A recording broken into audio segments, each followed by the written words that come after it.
அஸ்ஸலாமு அலைக்கும். Good evening. நான் பேசுறது தெரிய வழங்குதா? ஆமாம் சார். ஓகே. நான் இந்த என்னோட கடைசி கிளாஸ்ல ஒரு ஒர்க் கொண்டு உங்களுக்கு தந்தேன், சரிதானே? என்ன ஒர்க் அது? அதாவது என்ன சொன்னோம், நாங்க என்ன படிச்சோம் கடைசியா? அந்த ஸ்லைட் சிலதெல்லாம் போட்டு விட்டேன், அதெல்லாம் கிடைச்சிருக்கா? ஆம் சார். ஓகே. ஆமாம் சார். நுண்ணறிவு கடைசியா என்ன பார்த்தோம்? நுண்ணறிவு விருத்தி வளர்ச்சி. நுண்ணறிவு விருத்தி. அந்த நுண்ணறிவு விருத்தியோட சம்பந்தப்படுத்தி நான் ஒரு ஒரு நீங்க பவர் பாயிண்ட்ல நீங்க என்ன செய்யலாம் சொன்னால் டைப் பண்ணிக்கும் பெறலாம், அல்லது வேறு வகையில நீங்க அதை என்ன டைப் பண்ணிக்கு வரண்டா, அந்த நீங்க வேற வகையில அதை லிஸ்ட் பண்ணிக்கு வரண்டாலும் வாங்க ஒன்று சரி. என்ன நடந்தது?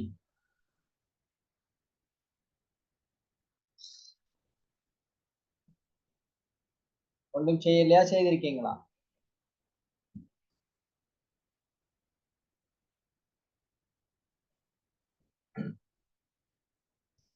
நான் என்ன செய்ய சென்னனுங்கிறது ஞாபகம் இருக்கா? ஆம் சார். என்னது? நுண்ணறிவு வளர்ச்சி முன்வழி மாணவர்களிடையும் இடைநிலை மாணவர்களிடையும் ஆரம்ப பிரிவு மாணவர்களிடையே எப்படி மேம்படுத்தலாம் என்று எழுதிட்டு வச்சேன். அதாவது நாங்க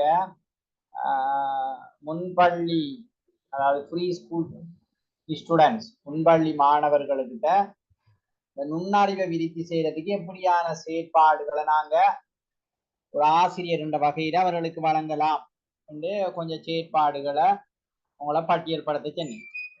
அதே போல பிரைமரி பிள்ளைகளுடைய நுண்ணறிவை விருத்தி செய்யறதுக்கு என்ன செய்யலாம் என்று சிலதுகளை பட்டியல்படுத்த சொன்னேன்.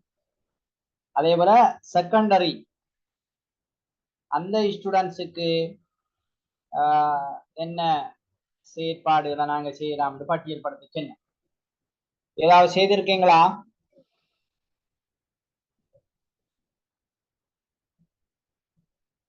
என்ன? ஓ சார். நீங்க அப்படி பவர் பாயிண்ட்ல அப்படி ஏதாவது இருக்கா ஷேர் பண்றதுக்கு, அல்லது நீங்க சும்மா எழுதி வச்சுக்கீங்களா?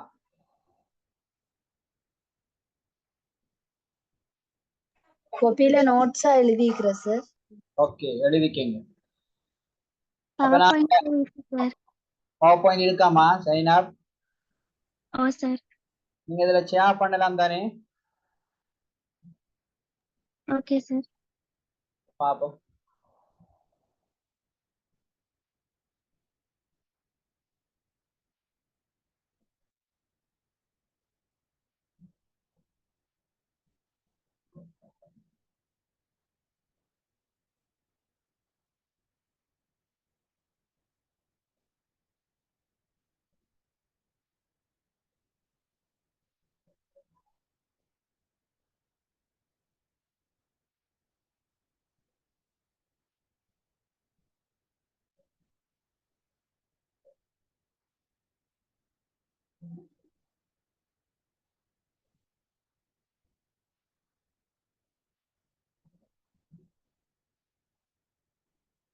ஷேர் பண்றீங்களா?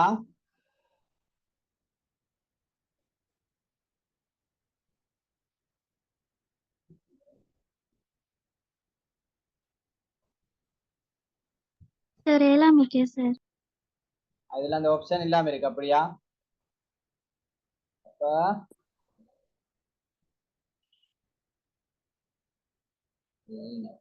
பாப்போம்.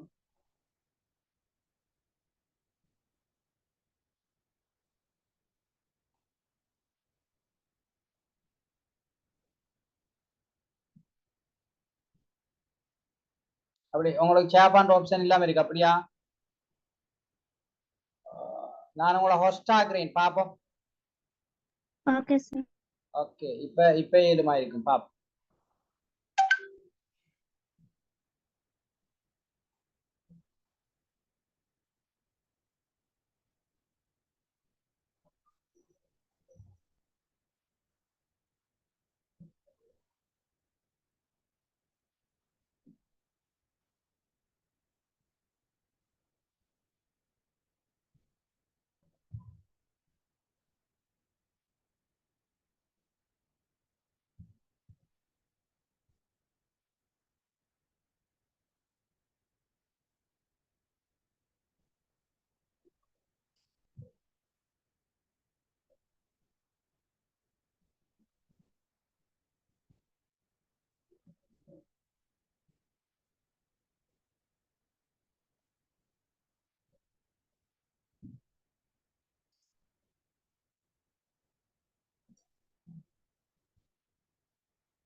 என்ன ஷேர் பண்ணிடாம இருக்கா?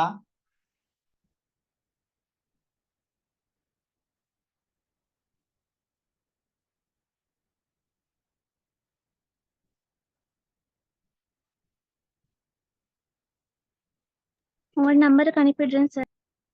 ஓகே,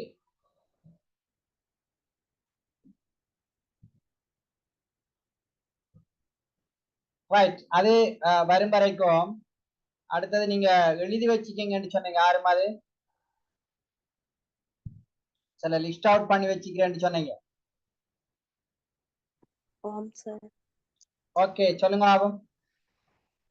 சார் முன்பள்ளி மாணவர்களுடைய வந்து விளையாட்டு மற்றும் செய்கைகள், அதாவது வந்து இப்ப கட்டுமான விளையாட்டுகள் மூலம் வந்து குழந்தைகள் வந்து அவற்றை கைகளால செயற்பாடு மற்றும் உருவாக்கு திறனை வந்து மேம்படுத்தலாம். ஆ, மற்றது வந்து இந்த சின்ன பிள்ளைகளுக்கு சிக்கலான புதிர்களை கேட்கிற மூலம் அவர்கள்ட்ட சிந்தனைய வந்து தூண்ட உதவும். அதாவது நீங்க சொல்றீங்க நம்மட முன்பள்ளி மாணவர்கள்கிட்ட சிக்கலான இதுகளை கேட்கிறேன்னு சொல்றீங்க அப்படியா? அவளா சிக்கல் சார், சிறிய அளவான.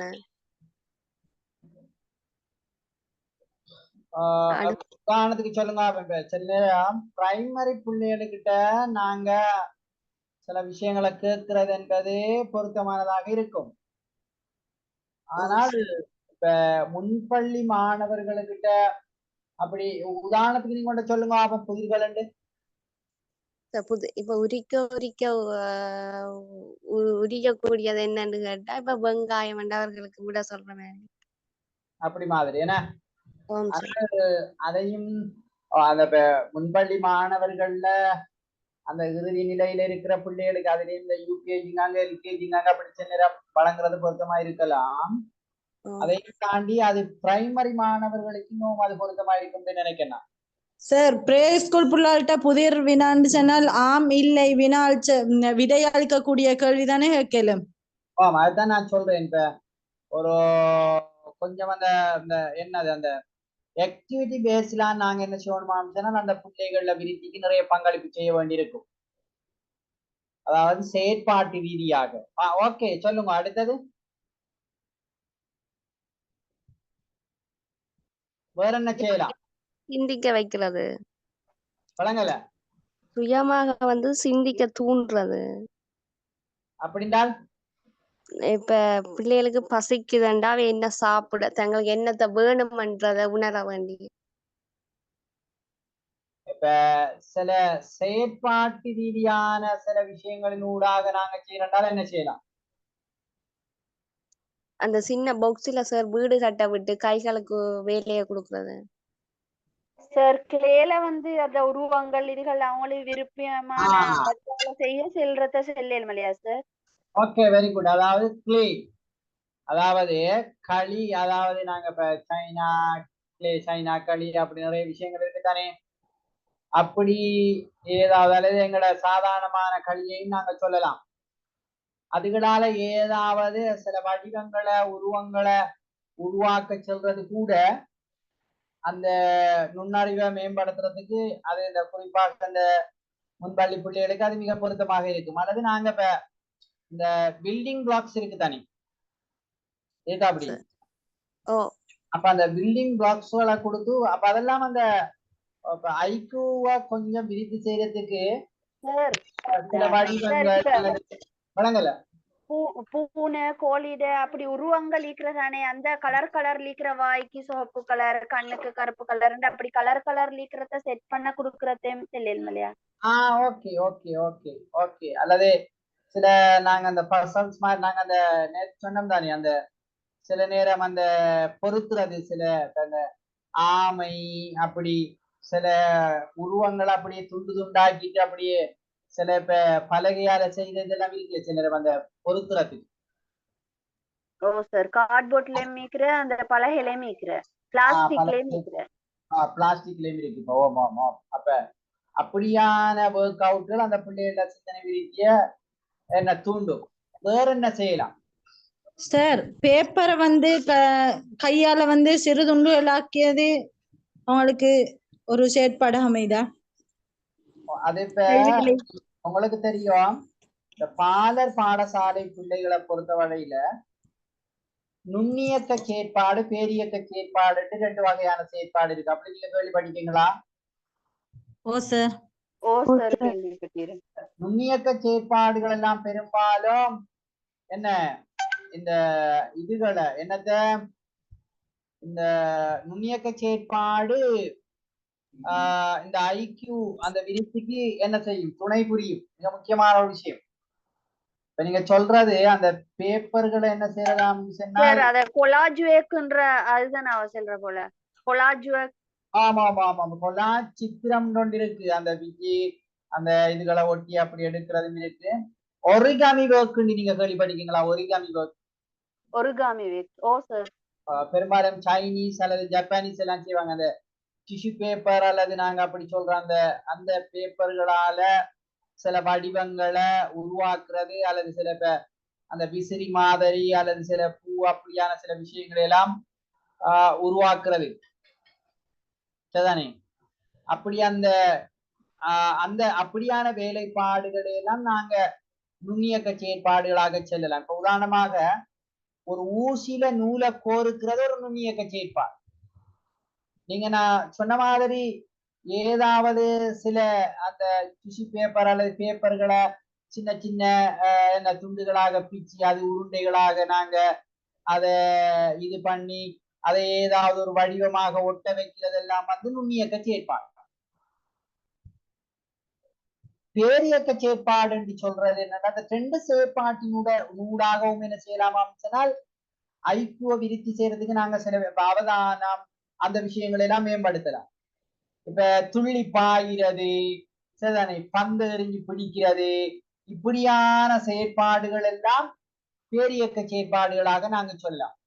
இப்ப உதாரணத்துக்கு இப்ப சில இடங்கள்ல இப்படி செய்வாங்க. இப்ப கால பாதங்களை பல்வேறு அமைப்புல இப்ப நேராகவும் அடுத்த பக்கம் கிடையாகவும் எல்லாம் அப்படி பதிச்சு வச்சிருப்பாங்க.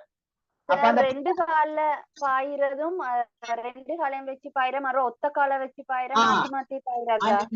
அப்ப அதுக்கு அப்ப சரியா வலது காலுக்கு வலது காலை வைக்கிறா, இடது காலுக்கு இடது காலை வைக்கிறாங்கிறதெல்லாம் இந்த இதோட சம்பந்தப்பட்டதுதான். அறிதல் அந்த விஷயங்களோட சம்பந்தப்பட்டதுதான். இப்ப நீங்க சில அந்த குவியல் ஆக்குகின்ற வேலைகள் இப்ப ஒரே மாதிரியான இப்ப நாங்க முக்கோணங்கள் கொஞ்சமும் அல்லது இப்ப சதுரம் கொஞ்சம் செவ்வகம் முக்கோணம் அப்படி சில வடிவங்களை தள உருக்களை நாங்க கொடுத்துட்டு இதுல ஒரே வடிவமான உருக்களை வேறையாக்கி காட்டுங்கிட்ட வேக்க கொடுக்கிறது. அப்ப இந்த வித்தியாசங்களை கண்டறிதல் வேறுபடுத்துதல் இது ஐக்கு பேப்பர்ல வார கேள்விகள் தொங்கலாம். இது இப்ப நாங்க சின்ன சின்னதா அந்த உருவங்களை கொண்டு வந்து பிறகு அது வேற வேற விதத்துல கணித செயற்பாடுகளாக எல்லாம் அந்த கேள்வி வரும். அப்படி வருமா இல்லையா? இப்ப நீங்க அந்த படங்கள்ல வார வித்தியாசங்களை பாக்குறதெல்லாம் கிரேட் 5 எல்லாம் இருக்கு. அப்படி இருக்கா? ஓ சார். வித்தியாசமான உருவை தெரிவு செய்தல்ங்கிற விஷயம் எல்லாம் இருக்கும். அந்த 2 படம் கொடுத்து ஸ்காலர்ஷிப்புக்கும் வருது சார் அந்த 5 வித்தியாசமான இடங்கள் அந்த மார்க்ஸ் சொல்லி.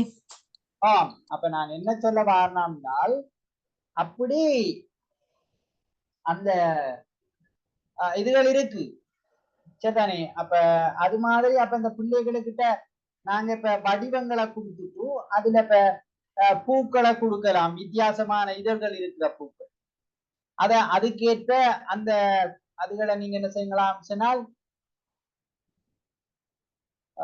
என்ன செய்யலாம் நாங்க அதுகளை நாங்க என்ன செய்யலாம் சொன்னால் செய்யலாம் சரிதானே. வேற சார் வேற அந்த நர்சரி பிள்ளைகளுக்கு வந்து மியூசிக்கை மட்டும் கொடுத்து உடற்பயிற்சி அடுத்தது அந்த நடனம் செயற்பாடுகள்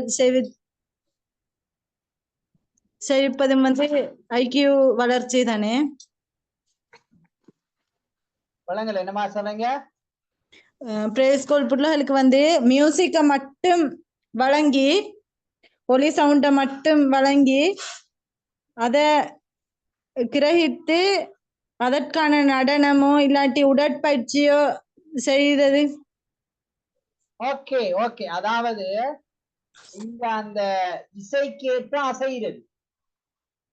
இப்ப இப்ப உங்களுக்கு தெரிஞ்சிருக்கும் ஒரு குறிப்பிட்ட வயதுக்கு பிறகு அதாவது இப்ப ஒரு அது ஒவ்வொரு ஆளையும் பொறுத்து இருக்கு. ஒரு 45 50 வயது அப்படியானதுக்கு சரியா அந்த டைமிங்குக்கேற்ற காலும் கையும் ரெண்டும் அசைதல் என்பது கஷ்டமாயிப்போம். வணங்கிட்டா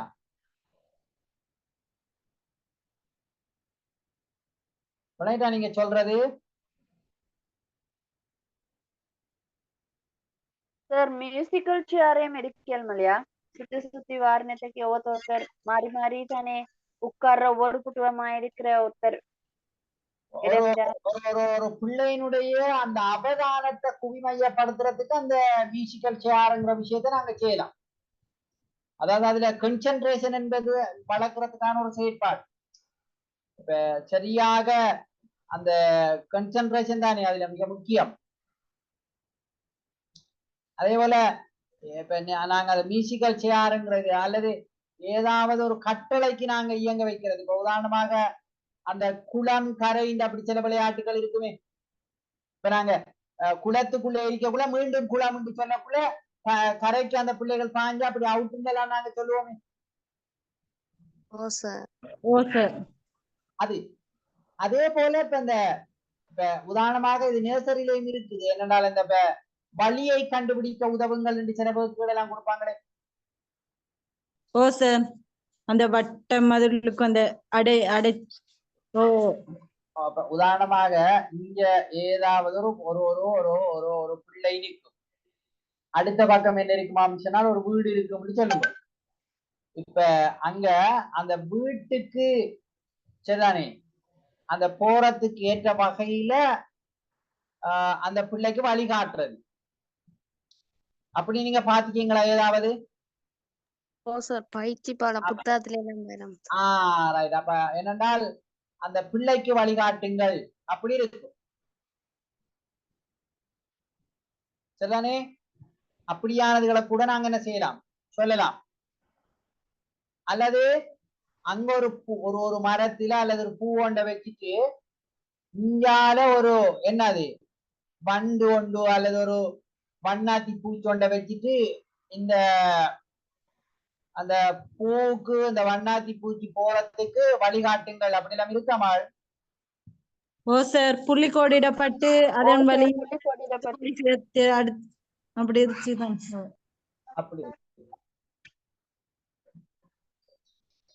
ஓகே. அப்ப அப்படி நாங்க நிறைய சொல்லலாம். வேற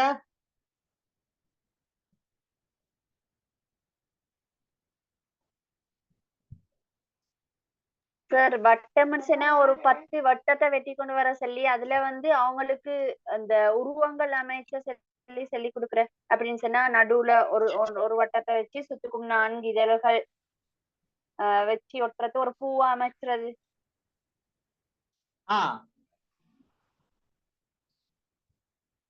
அல்லது நாங்க இப்ப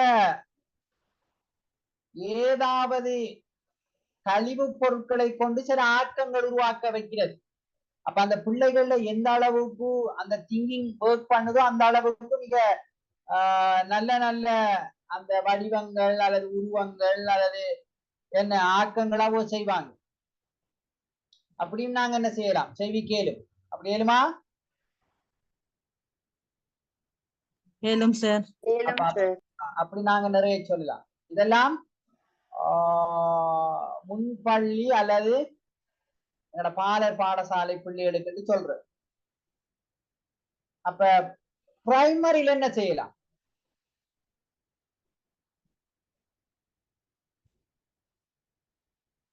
பிரைமரியில சார் ஒர்க் ஷீட் மாதிரி கொடுக்கிய எழுத்துக்களோட வித்தியாசம் காணல், ஒத்த எழுத்துக்களை வந்து தேடி எடுத்தல், இந்த இனம் காணல் செயற்பாடுகள், இலக்கம், எழுத்துக்கள். இதை விட கொஞ்சம் அட்வான்ஸ் ஆன, அதாவது எங்கட முன்பள்ளி பிள்ளைகளுக்கு கொடுக்குற செயற்பாடுகளை விட கொஞ்சம் அட்வான்ஸ் ஆனதுகள் அதுல செய்யலாம்.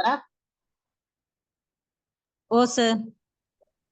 சார் படம் பார்த்து கதை கூறல். அதெல்லாம் இப்ப உதாரணத்துக்கு படங்களை பார்த்து வசனங்கள் அமைத்தலுங்கிற விஷயமும் இருக்கு. அது அந்த கிரேட் 4, 5, 3 எல்லாம் இருக்கா. சில அழகான கலர் படங்களை எல்லாம் போட்டு அப்படி செய்ய சொல்றாங்களா? ஓ சார். அத சொல்லும். வேற என்ன சொல்லலாம்? இங்க பிரைமரிக்கு அந்த நீங்க சொன்னீங்க என்னது, அந்த புதிர் வினாக்கள். Very good. அந்த புதிர் வினாக்கள், அப்ப அது சிந்தனையை தோண்டும். அப்ப நீங்க பாத்தீங்களான்னு சொன்னால் நிறைய ஐக்யூ பேப்பர்கள்ல இப்படி புதிர் வினாக்களோட சம்பந்தப்பட்ட கேள்விகள் நிறைய வரும். அப்படி வருதா? அப்படி பாருங்க. அப்ப அந்த புதிர் வினாக்களோட சம்பந்தப்பட்ட அப்படியான அந்த ஆக்டிவிட்டிஸ்கள் அல்லது அப்படியான சில வினாக்களை தொடுத்து அந்த பிள்ளைகளுக்கிட்ட அது பற்றி சிந்திச்சு சில இது செய்யறதுக்கான ஏற்பாடுகளை செய்யலாம். வேற சார் தமிழ் டே, இங்கிலீஷ் டே அப்படி போட்டிகள் நடக்கிறதானே, அதுகள்ல புள்ளைகளை பங்கு பற்ற செய்யறது மூலமாவும் அவங்களோட ஆற்றல்கள் வெளியாகிறதானே? ஓகே. அது அது அது பொதுவாக அவர்களுடைய பர்சனாலிட்டி டெவலப்மெண்ட், ஆளுமையை விருத்தி செய்யறதுக்கு, அவர்களுடைய திறன்களை வெளிக்காட்டுறதுக்கு சந்தர்ப்பமாக நாங்க அதை சொல்லலாம். பொதுவாக இப்ப ஐக்கியூவ அவளோட என்னது நுண்ணறிவை அந்த புள்ளோட அதை விருத்தி செய்யறதுக்கு அதுகளும் ஒரு அளவுல என்ன செய்யும், சப்போர்ட்டிவாக இருக்கும். நேரடியாக இன்னும் சில விஷயங்களை சொல்றேன்னால்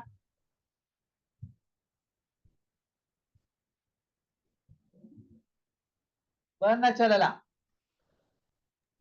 சார் ஒரு விடயத்தை சொல்லி வாசிச்சு வச்சு அதை செவிமடுக்க வச்சு எழுத வச்சு பேச வச்சுறது. ஓகே. நீங்க அப்ப கிட்டத்தட்ட அந்த புள்ளோட அதுவும் ஒரு வகையான ஒரு கிரகித்தல் திறனை மேம்படுத்துறதுக்கான ஒரு செயற்பாடு. அதே போல நாங்க சில சின்ன சின்ன பரிசோதனைகளை அந்த பிள்ளைகளை உட்படுத்தி நாங்க என்ன செய்யலாம் செய்ய வைக்கலாம். அதுல இருக்கா குட்டி குட்டி பரிசோதனைகள்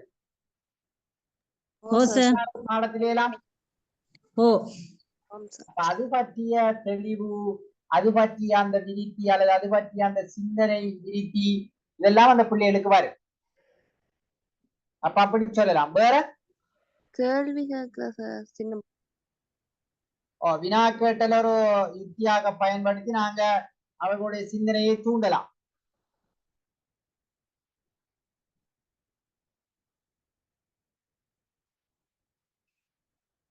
வேற சார் இவங்களுக்கும் வருந்தனே கழிவு பொருட்களை கொண்டு ஆக்கம் அமைத்தல். ஆமா ஆமா ஆமா ஆம் ஆம் சொல்லலாம். ஓகே, இது ஆரமா இது சார். ஓகே, நீங்க இதுக்கு விளக்கம் சொல்லணும்.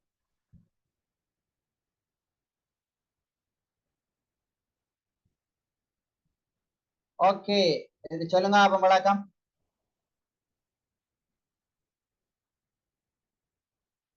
முன்பள்ளியில செய்யக்கூடிய செயற்பாடுகள் சிலதை எழுதிருக்கீங்க. ஜெயினபா அது ஓகே சொல்லுங்க ஆபம். கதை கூற வச்சு மாணவர்களோட சிந்தனைய தூண்டலும். அடுத்தது செவிமடுக்க வச்சு முன்பள்ளியில அப்படித்தானே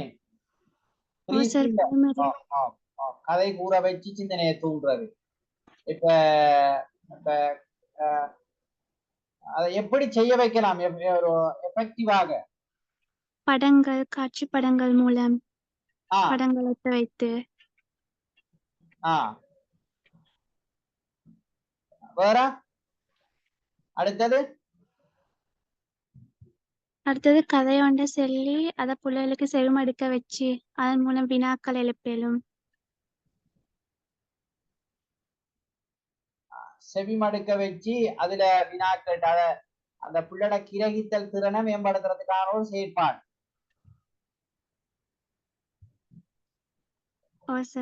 அடுத்தது இசை பயிற்சிகள் ஓசைகளை பிரித்தறிறதுக்கு அதுக்குரிய ஆற்றல்களை வளர்த்து கொள்ளவும், இசை கருவிகளை கையாளுற திறன்களை வளர்க்கிறதுக்கும். உதாரணமாக சரியாக அந்த சுருதி அல்லது சந்தம் அல்லது தாள லயம் இந்த விடயங்களுக்கு ஏற்ப ஒரு பிள்ளை அந்த சத்தங்களை ஒலிகளை ஏற்படுத்துறது கூட என்ன ஒரு அந்த சரியான ஐக்கியூங்கிற பிள்ளை அல்லது அந்த அந்த விருத்தியை ஏற்படுத்துறதுக்கு அது உதவும். நாங்க ஏற்கனவே அந்த இசைக்கு ஏற்ப அல்லது ஏதாவது தாள லயத்துக்கு ஏற்ப உடம்பை அல்லது என்ன உறுப்புகளை அசைத்தல் என்பது மாதிரி இந்த விஷயத்தை சொல்லலாம். ஓகே, அடுத்தது காட்சி படம் மூலம் செய்யறதால நினைவாற்றலை அதிகரிச்சலும். காட்சி படம் உதாரணத்துக்கு என்னத்தை சொல்றீங்க?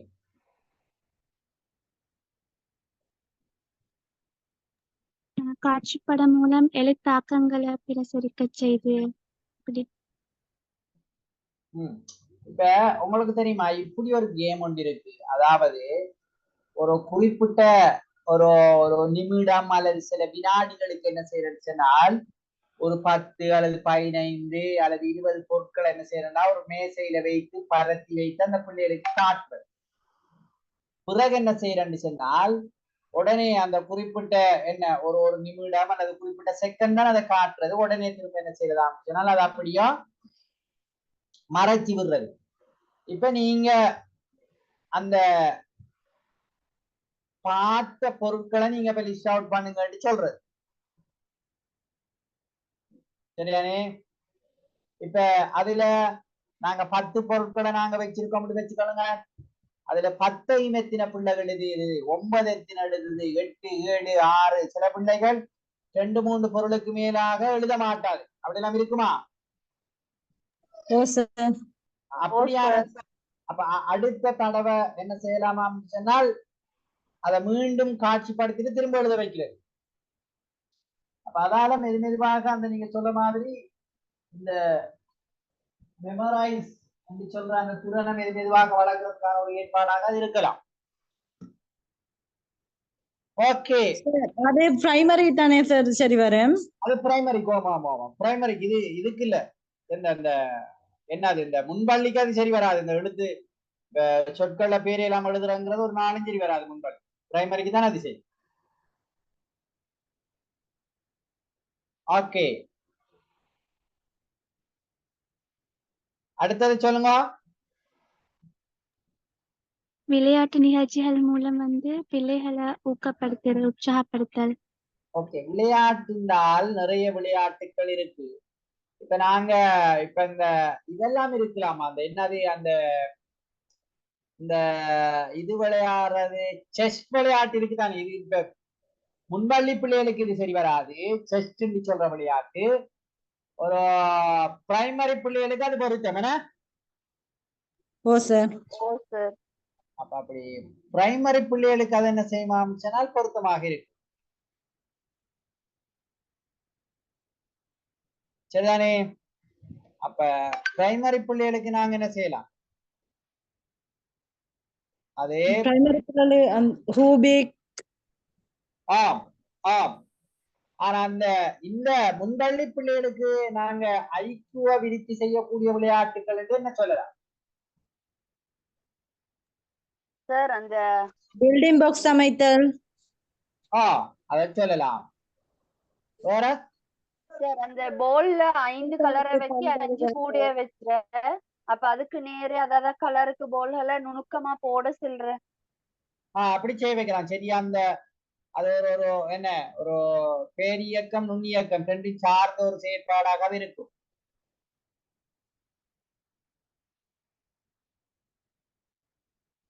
வேற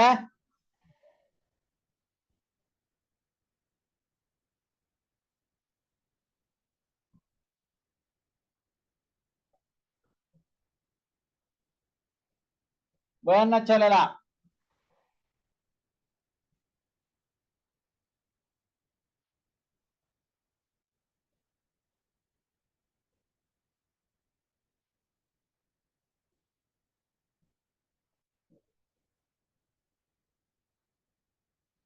குறிபார்த்து பந்தறிதல் சார்.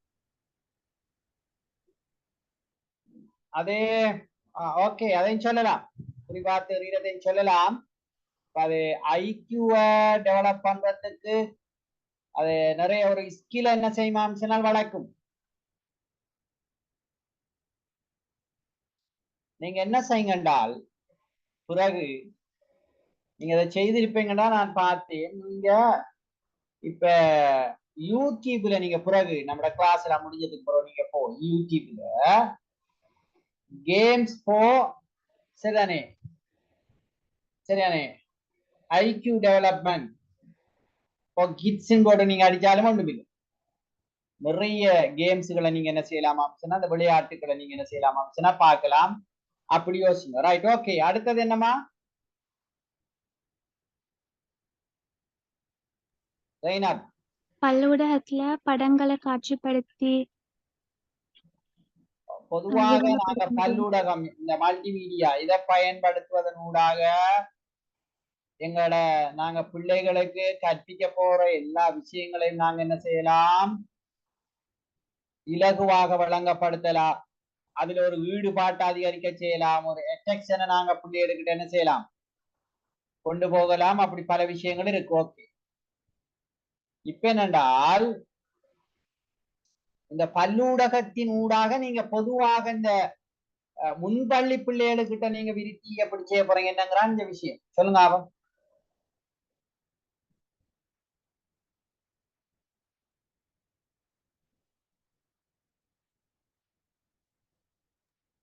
பொருட்களோட படங்களை போட்டு என்ன படம் எல்லாம் கேட்கலும்.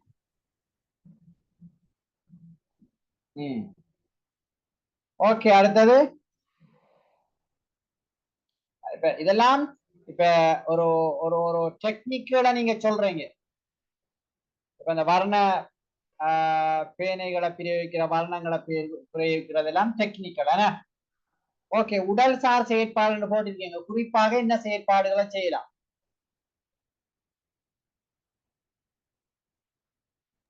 உடல் சார்ந்த செயற்பாடுகள் என்று நாங்க இதை ஸ்பெசிபிக்கா என்னத்தை சொல்லலாம்?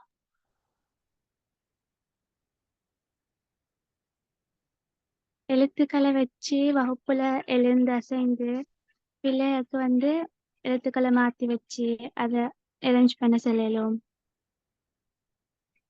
அப்படி உற்சாகப்படுத்துற. நீங்க இப்ப இது அந்த அப்படியான சில வேலைகள். ஓகே, இப்ப வாங்க நாங்க பிரைமரிக்கு போவோம். இது இடைநிலை, ஏன்னா பிரைமரிக்கு இல்லையாப்ப?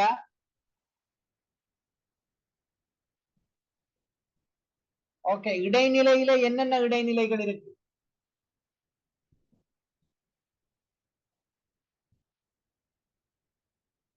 ஜூனியர் செகண்டரி, சீனியர் செகண்டரி அப்படி ரெண்டு இருக்காமா? ஓ சார். என்னது ஜூனியர் செகண்டரி என்றால்? 10. அப்புறம் அட்வான்ஸ் லெவல், அதாவது கனிஷ்ட இடைநிலை, சிரேஷ்ட இடைநிலை அப்படி ரெண்டு இருக்கா? ஓ சார். அப்படி ரெண்டு இருக்கு.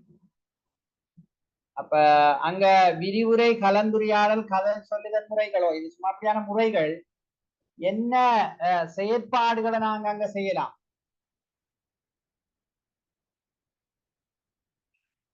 நீங்க பாருங்க.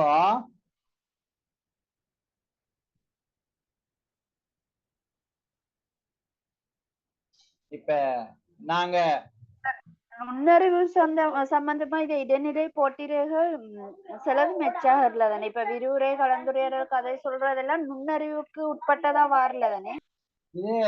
அது என்னன்னா, இது இப்ப டிரெக்டா நாங்க இந்த நுண்ணறிவுக்குரிய செயற்பாடுன்னு சொல்லல. இது பொதுவாக ஒரு நுட்பமாகத்தான் அல்லது படிப்பிக்கிற முறைகளாகத்தான் நாங்க என்ன செய்யலாம் சொல்லலாமே ஒழிய,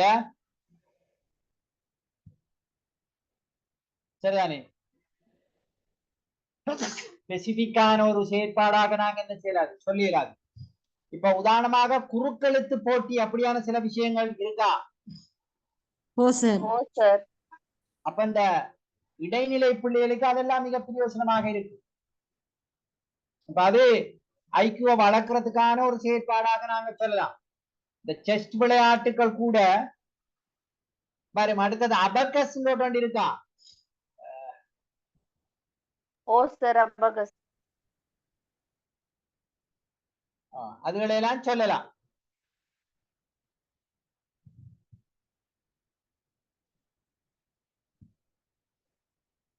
ஓகே, இப்ப நீங்க பேச்சு போட்டிகள் நடத்தலன்னு சொல்றீங்க. அது பொதுவாக அந்த பிள்ளையோட ஆளுமை திறன் அந்த விஷயங்கள் வளர்ச்சி அடையும். அதனூடாக நீங்க என்னத்தை நாடுறீங்கம்மா?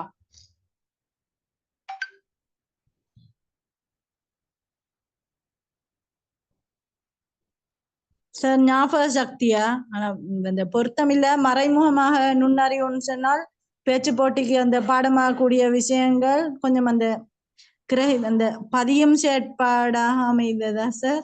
அப்படித்தானே தரலாம் சார். வந்து சிதம்பர போட்டிகள் எல்லாம் நடக்கிற வந்து கணித அறிவை வச்சுத்தானே. பிரைமரிக்கு வேற, அந்த செகண்டரிக்கு வேறண்டு அப்படி போட்டிகள் எல்லாம் வச்சிருக்கலையா ஐக்கியூ சம்பந்தமா? அப்படி இருக்கு. அதாவது அந்த உங்களுக்கு தெரியும், இப்ப ஒலிம்பியாட், மெட்ஸ் ஒலிம்பியாட், சரிதானே. அடுத்து மெட்ஸ் குயிஸ் இருக்கு. அதெல்லாம் இந்த ஐக்யூ லெவல் கூடின பிள்ளைகள் தான் அதுகளை செய்யும். Maths quiz, maths olympiad. அடுத்தது வேற சில நிறுவனங்களும் நடக்குது நீங்க சொல்ற மாதிரி. அது விளைச்சலாம். இப்ப குழு பயிற்சி வழங்குதல்னா இந்த குழு பயிற்சி என்னன்னு நாங்க என்ன சொல்லலாம்? கணித பயிற்சிகளை கொடுத்து கணிதத்துல பிரச்சனைகளை தீர்க்கிறது, தர்க்க ரீதியா அணுகிற விடயங்களை பற்றி மாணவர்களுக்கு இடையில குழுவாக சிந்திச்சது. இப்ப உதாரணமாக நாங்க இப்ப விவாத போட்டிகள் இருக்கலாம். அதுகளை சில நேரம் ஒரு ஒரு ஒரு டெக்னிக்காக நாங்க சொல்லலாம். ஏனென்றால் இந்த விவாத திறன் என்பது ஐக்கியோடையும் தொடர்புமா இல்லையா? ஓ சார். தொடர்பு பண்றேன். ஐக்கியூ லெவல் கூடின பிள்ளைகள்ல இந்த வக்காபுலரி பவர், அதாவது என்ன சொல்லாடுகை அதிகமாக இருக்கும், அல்லது அந்த டைமுக்கு ஏற்ற அல்லது அந்த என்னது அந்த அந்த இடத்துக்கு பொருத்தமான அல்லது மற்ற கருத்தை சரியாக என்னது வெட்டி வாதாடக்கூடிய அந்த திறமை எல்லாம் அது தரும். ஓகே, அடுத்து சூழல் சார் செயற்பாடுன்னு போட்டிருக்கீங்க. என்னமா அந்த தோட்டத்தை பராமரிப்பாதுகளா? அதெல்லாம் உள நலத்தை மேம்படுத்துறதுக்கான செயற்பாடுகளாக நாங்க சொல்லலாம். விளங்கிட்டா? உள நலத்தை மேம்படுத்துவதற்கான செயற்பாடுகளாக, ஒரு ஹாப்பினஸ் ஏற்படுத்துகின்ற செயற்பாடுகளாக அதுகளை நாங்க சொல்லலாம். ஓகே, இது தவிர வேறு ஏதாவது இதுகள் நீங்க வச்சிருக்கீங்களா? நிறைய பேர் இருக்கவே நாம இதுல. சார் இவர்களுக்கு பரிசோதனை முறை இப்ப நாம இந்த செகண்டரி ஆட்களுக்கு நிறைய பரிசோதனை சார்ந்த முறைகளை நாங்க பயன்படுத்தலாம். அப்ப அதுக்கு பரிசோதனை முறைன்னு சொல்லிக்க உதாரணம் மட்டும் சொல்லுங்க ஆப்பம்.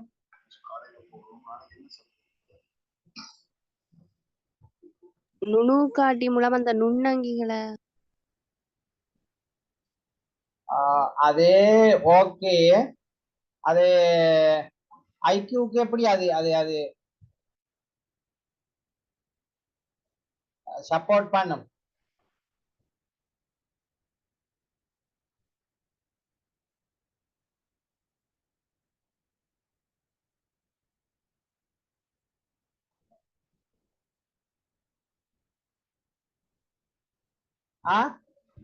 சார் வாரத்தின் நாட்கள் மாதங்கள் அப்படின்னு எடுத்து அதுல இப்ப இந்த வாரத்துல திங்கட்கிழமை 1ஆம் தேதி வந்தேன்னு சொன்னா 15 நாட்களுக்கு பிறகு எத்தனாம் தேதின்னு சொல்லி மாத கணக்கை காட்டி அத கணக்கு செய்விச்சு இல்லையா ஐக்கியூ? அதே அது என்னைக்குள்ள நாங்க அதை சேர்க்கலாம்?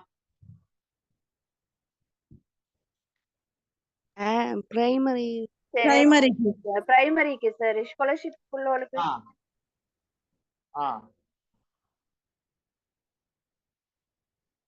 வேற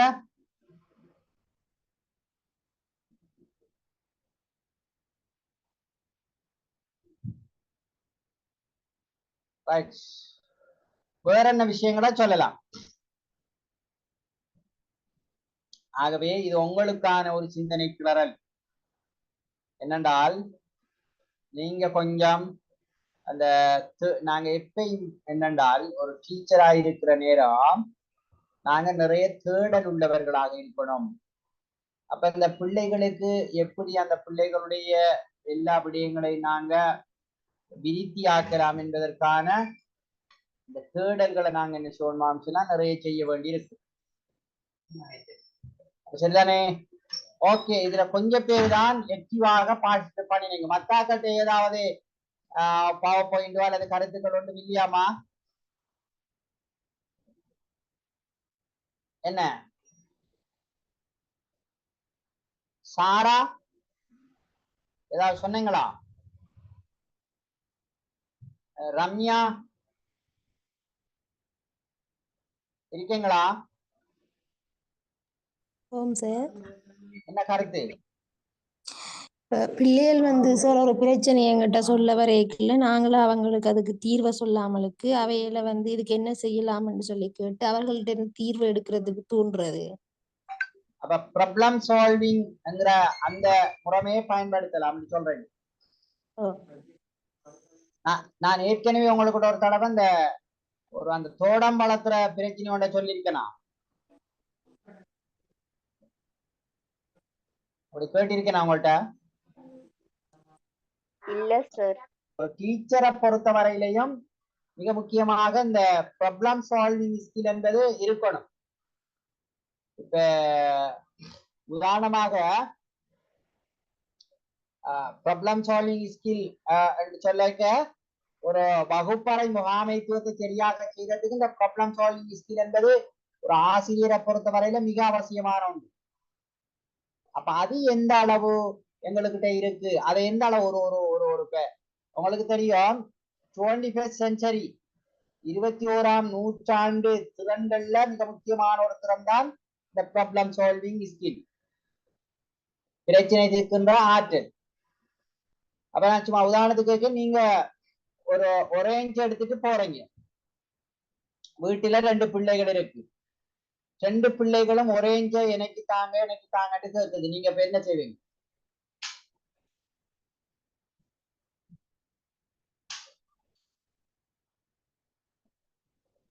சார் அதை உரிச்சு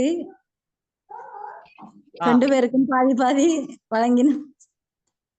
உரிச்சு சரியா பாதி பாதி கொடுப்பீங்க 2 பேருக்கு, அப்படி ஒரு தீர்வு. ஓகே, அடுத்தது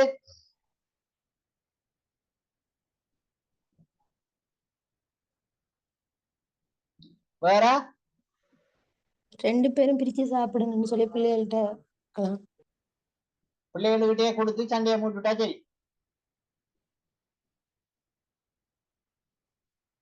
என்ன ஓகே, நீங்க 2 பேரும் பிரிச்சு சாப்பிடுங்க, நாங்க அப்படியோ அவங்கள்ட்ட கொடுக்குறோன்னு சொல்றீங்க. வேற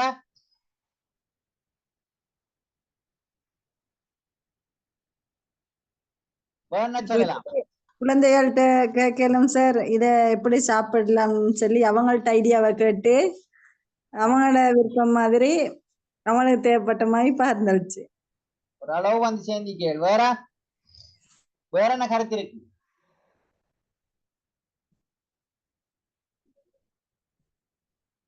வேற என்ன சொல்லலாமா? இது ஒரு ப்ராப்ளம் தானே. இது ஒரு ஒரேஞ்ச் இருக்கு, 2 பிள்ளையும் எனக்கு தாங்கன்னு கேட்குது.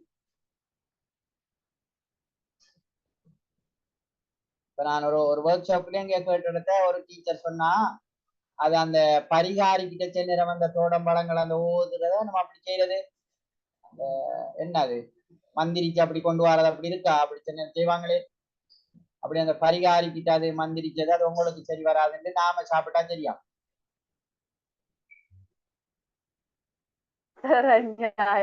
இல்லையே, விளங்கல. புல்லோல் பாக்க அப்படி சாப்பிடுறது நியாயம் இல்லையே.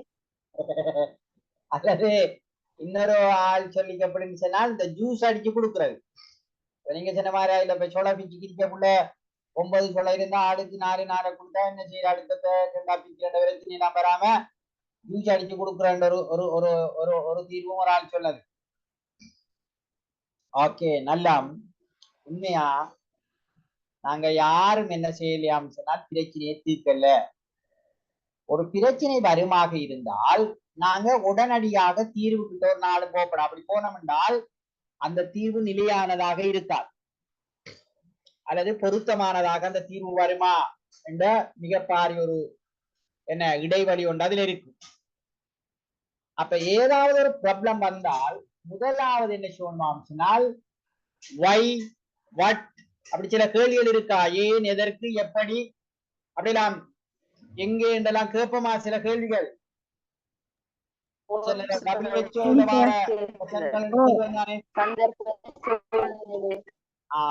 அதுகளை கட்டாயம் நாங்க கேட்டு பார்க்கணும்.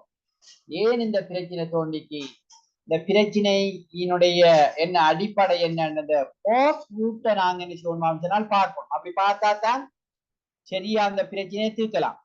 இப்ப நான் சொன்ன இந்த 2 பிள்ளைகள்ல ஒரு பிள்ளை வந்து ஒரு என்ன ஒரு ஆண்டு 1 2 அப்படி படிக்கிற ஒரு பிள்ளை அந்த ஒரேஞ்ச ஏன் கேட்டதுனால் நீங்க சில நேரம் கேட்டிருக்கலாம், ஏன் அந்த பிள்ளைகள் கேட்டதுங்கிற மாதிரி நாங்க அந்த பிள்ளைகிட்ட கேட்கிறோம், உங்களுக்கு ஏன் ஒரேஞ்ச் வேணும், உங்களுக்கு ஏன் வேணும், அங்க ஏன், எதற்கு, எப்படிங்கிற கேள்விகள் கேட்கப்படாது.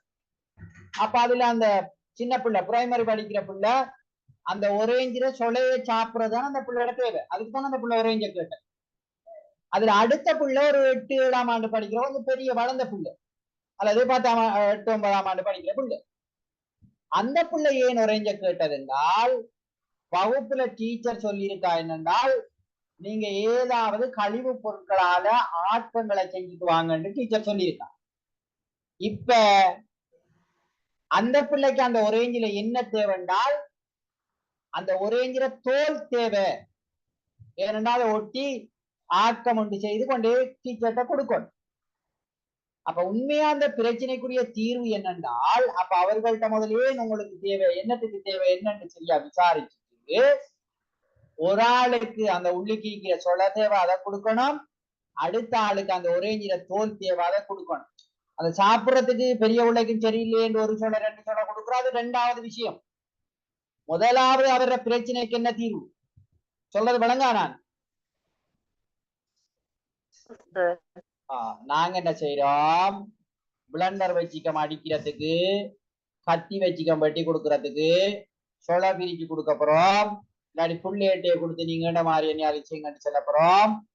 அப்ப உடனே தீர்வுகளை நோக்கித்தான் போறோம். ஆகவே ஒரு ஆசிரியரோ அல்லது ஒரு ப்ராப்ளம் சால்வரோ ஒரு பிரச்சனையை தீர்க்கின்ற ஒருவரோ கட்டாயம் இந்த ப்ராப்ளம் சால்விங் ஸ்கில்ல இப்படியான அந்த ப்ராப்ளம் அனலைசிங், அது தனியோ ஒரு ஒரு ஒரு பாடம் எடுக்க வேண்டிய ஒரு விஷயம். இது ப்ராப்ளம் சால்விங் சொல்லி தனியோ ஒரு என்ன, அது அவங்களுக்கு தெரியும், இன்றைக்கு கன்ஃபிளிக்ட் அண்ட் பீஸ் மேக்கிங் சொல்லி கலன் யூனிவர்சிட்டியில தனியான ஒரு டிகிரி ப்ரோக்ராமே இருக்கு.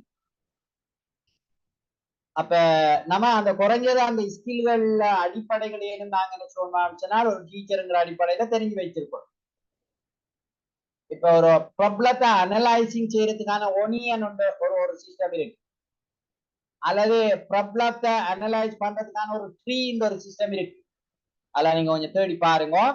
அப்ப அப்படியான சில முறைமைகளின் ஊடாக அந்த பிரச்சனையை சரியாக அனலைட்டிக்கல் செய்துதான் தீர்வுக்கு நாங்க வர வேண்டிய. ஓகே, நாங்க இந்த கற்றல் லேர்னிங் ஏதாவது பார்த்திருக்கோமா? நான் ஒரு ஆல்ரெடி ஒரு பவர் பாயிண்ட் ஒன்று உங்களுக்கு போட்டிருக்கு, அது நாங்க பார்த்தோமா?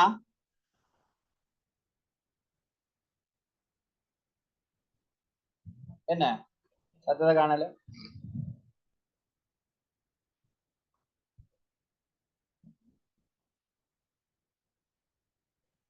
என்ன சார்? வரல சார். அதாவது நாங்க லேர்னிங் கற்றல் ஏதாவது படிச்சிருக்கோமா நாங்க இந்த பாடத்துல? நாங்க பாக்ஸ்ல பிடிஎஃப் வந்துருச்சு, நாங்க படிக்கலையே. இல்ல சார், படிக்கல சார்.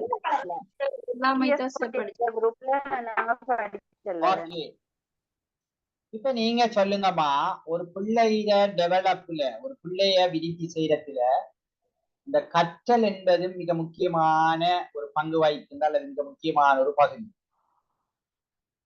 நீங்க இப்ப எனக்கு சொல்லுங்க, கற்றல் என்றால் என்ன? வாட் இஸ் த லேர்னிங் கேட்டா நாங்க என்ன பதில் சொல்லலாம்? தெரியாத ஒரு விடயத்தை நாங்க கற்றுக்கொள்ற கற்றல்னு சொல்லப்படுது. Okay, very good. அதாவது தெரியாத ஒரு விடயத்தை அறிந்து கொள்ளுதல் கற்றல், அப்படி ஒரு டெபினிஷன் இருக்கு கற்றலுக்கு. Okay, very good. வேற?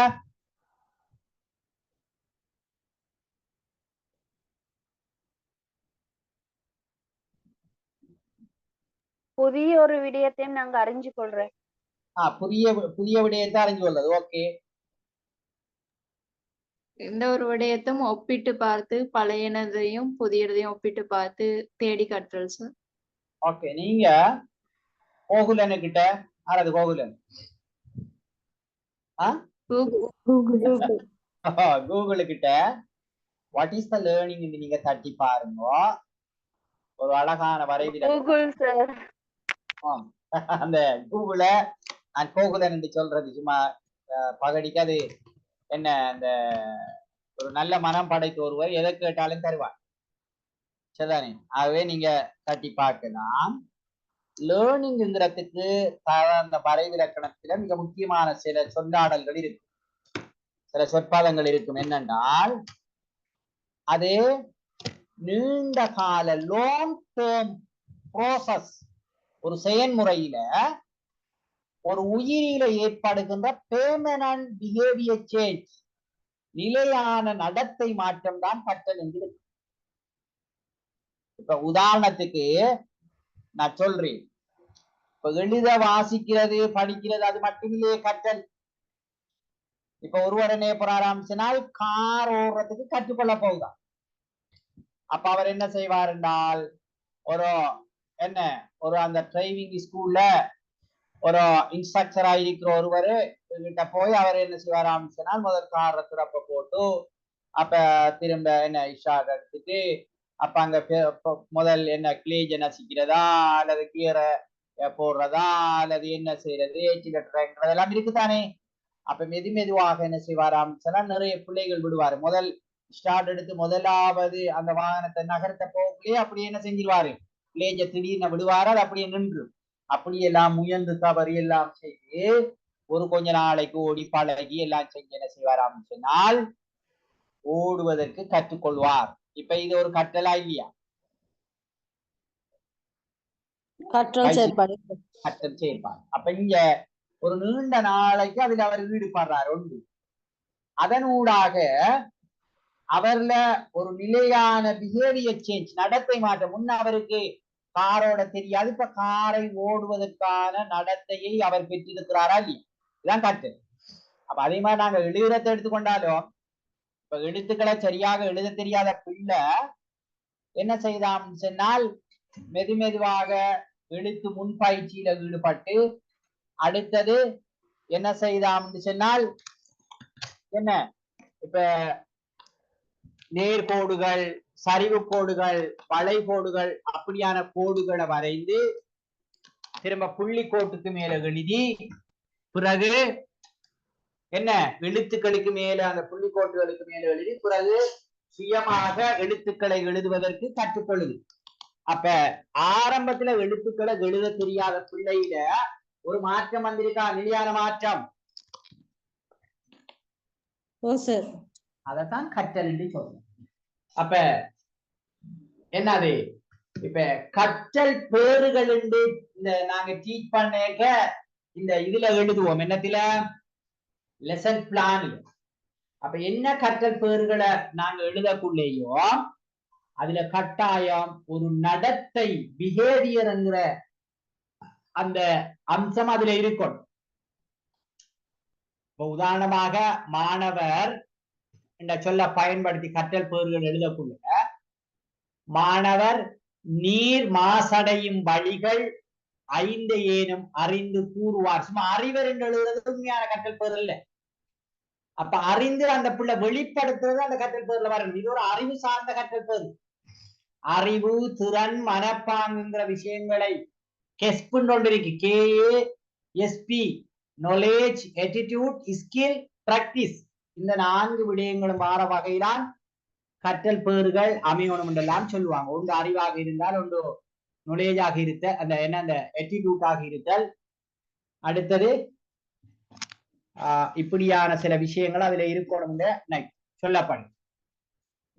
ஆகவே இது மிக முக்கியம். அப்ப நான் என்ன சொல்ல வாரேன் சொன்னால் அது எழுத கற்றுக்கொள்ளுதல், வாசிக்க கற்றுக்கொள்ளுதல் அல்லது எந்த ஒரு செயற்பாட்டையும் செய்வதற்கு கற்றுக்கொள்றதான் நாங்க கற்றல் என்று சொல்றோம். அப்ப ஒரு உயிரியில ஏற்படுகின்ற நிலையான மாற்றம். அப்போ ஒரு விடயத்தை ஒரு பிள்ளை கற்றுக்கொள்ளுதாம் சொன்னால் அந்த பிள்ளையில என்ன சொல்லலாம் சொன்னால் ஒரு நிலையான மாற்றம் வரணும். அதான் மிக முக்கியம். உதாரணத்துக்கு நாங்க இந்த பாரதியார் பாடலா பொய் சொல்ல கூடாது பாப்பா என்று புறஞ்சொல்லலாகாது பாப்பா அப்படி இருக்கா? பாரதியார் பாடத்தானே அது. இப்ப நாங்களும் அத பிரைமரி வகுப்புகள்ல அப்படியெல்லாம் படிச்சிருப்போமா? நான் இப்ப பொய் சொல்லாத கையெழுத்தும் கேட்டால் இன்க்ளூடிங் மீ என்ன நடக்கும்? அப்படி ஏதாவது ஒரு கை உயர்த்தப்படமாக இருந்தால் இந்த மிலேனியத்தின் மிகப்பெரிய பொய் அந்த கையாத்தான் இருக்கும். அப்படியா? அப்ப என்னென்றால் நாங்க கற்றல் என்பது எங்களோட மாற்றங்களை கொண்டு வரணும் என்கிறது தான் மிக முக்கியம். அப்ப அது எல்லா விஷயங்களையும் நாங்க சும்மா கொள்கைகளையும் கோட்பாடுகளையும் ஞாபகத்தில் வைத்திருப்பது மாத்திரம் கற்றல் அல்ல. ஆகவே கற்றல் என்பது என்ன பாடசாலையில மிக முக்கியமான பங்கு வகிக்கும் ஒரு விஷயம். அங்க பாருங்க, ஒருவர நடத்தையில ஏற்படுகின்ற நிலையான மாற்றமே கற்றல். அப்ப இது மிக முக்கியம். அப்ப பிள்ளைகளுக்கிட்ட நாங்க கற்பிக்கின்ற சந்தர்ப்பங்கள்ல ஒவ்வொரு பாட வேளையிலையும் என்னென்ன தேர்ச்சியை அந்த பிள்ளைகிட்ட ஏற்படுத்தலாம், என்ன கற்றல் பேறுகளை அந்த பிள்ளையின் மீது நாங்க கட்டி என்ன உருவாக்கலாம், என்ன நடத்தை மாற்றங்களை கொண்டு வரலாம் என்பது மிக முக்கியம். இப்ப உளவியல் ரீதியில சொல்லக்கூட கற்றலுங்கிறத சொல்றாங்க தூண்டலுக்கேற்ற துலங்கள். இப்ப நாங்க கேள்விகளை கொடுத்தால் அதுக்கு விடையளித்தல் என்பது இப்ப தூண்டல் கேள்வி, துலங்கள் விடையளித்தல். வணக்கத்தானே. அப்ப அப்படி மாதிரி தான் இந்த சைக்காலஜில இந்த கற்றலுக்கு வரைவிலக்கணம் சொல்றாங்க. அப்ப ஆரம்ப தூண்டல் துலங்களில் சில மாற்றத்தை என்ன செய்யலாம் சொன்னால் இந்த கற்றல் ஏற்படுத்துதுன்னு சொல்றாங்க. மனிதண்ட நடத்தையில தொடர்ச்சியாக மாறுபாடு இருக்கும். ஆகவே கற்றல் என்பது தொடராக அந்த மனிதண்ட நடத்தையில பல மாற்றங்களை ஏற்படுத்தும். இப்ப உதாரணத்துக்கு சொல்லுவோமே, இப்ப பைசிக்கல் ஓடுற ஒருவர் ஆரம்பத்துல ஓடக்குள்ள விழுந்து எழுப்பி அப்படி நம்ம ஓடி திரும்ப சரியா ஹெண்டில 2 கையாலையும் பிடிச்சிட்டு தான் ஓடுவார். பிறகு கொஞ்ச நாளையால ஹெண்டில ஒரு கையை மட்டும் பிடிச்சிட்டு அடுத்த கையால போன் பேசி போடுவாரா? அப்படித்தானே? அவரை வந்துடும். கை ரெண்டையும் விட்டுட்டு போற. அதான் அடுத்தது சொல்ல வந்தேன்.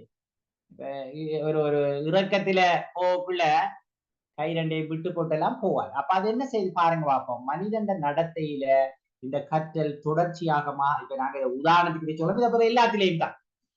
இப்ப நாங்க பார்ப்போம், இந்த கம்ப்யூட்டர்ல டைப் பண்றாரு டெஸ்டா ஒவ்வொரு எழுத்தையும் ஏ எங்க இருக்கு பி எங்க இருக்கு பார்த்து தட்டினவரு பிறகு கொஞ்சம் வேகமாக டைப் பண்ணுவாரு. திரும்ப அந்த கீபோர்டை பார்க்காமலே டைப் பண்ணலாம். அப்படியா?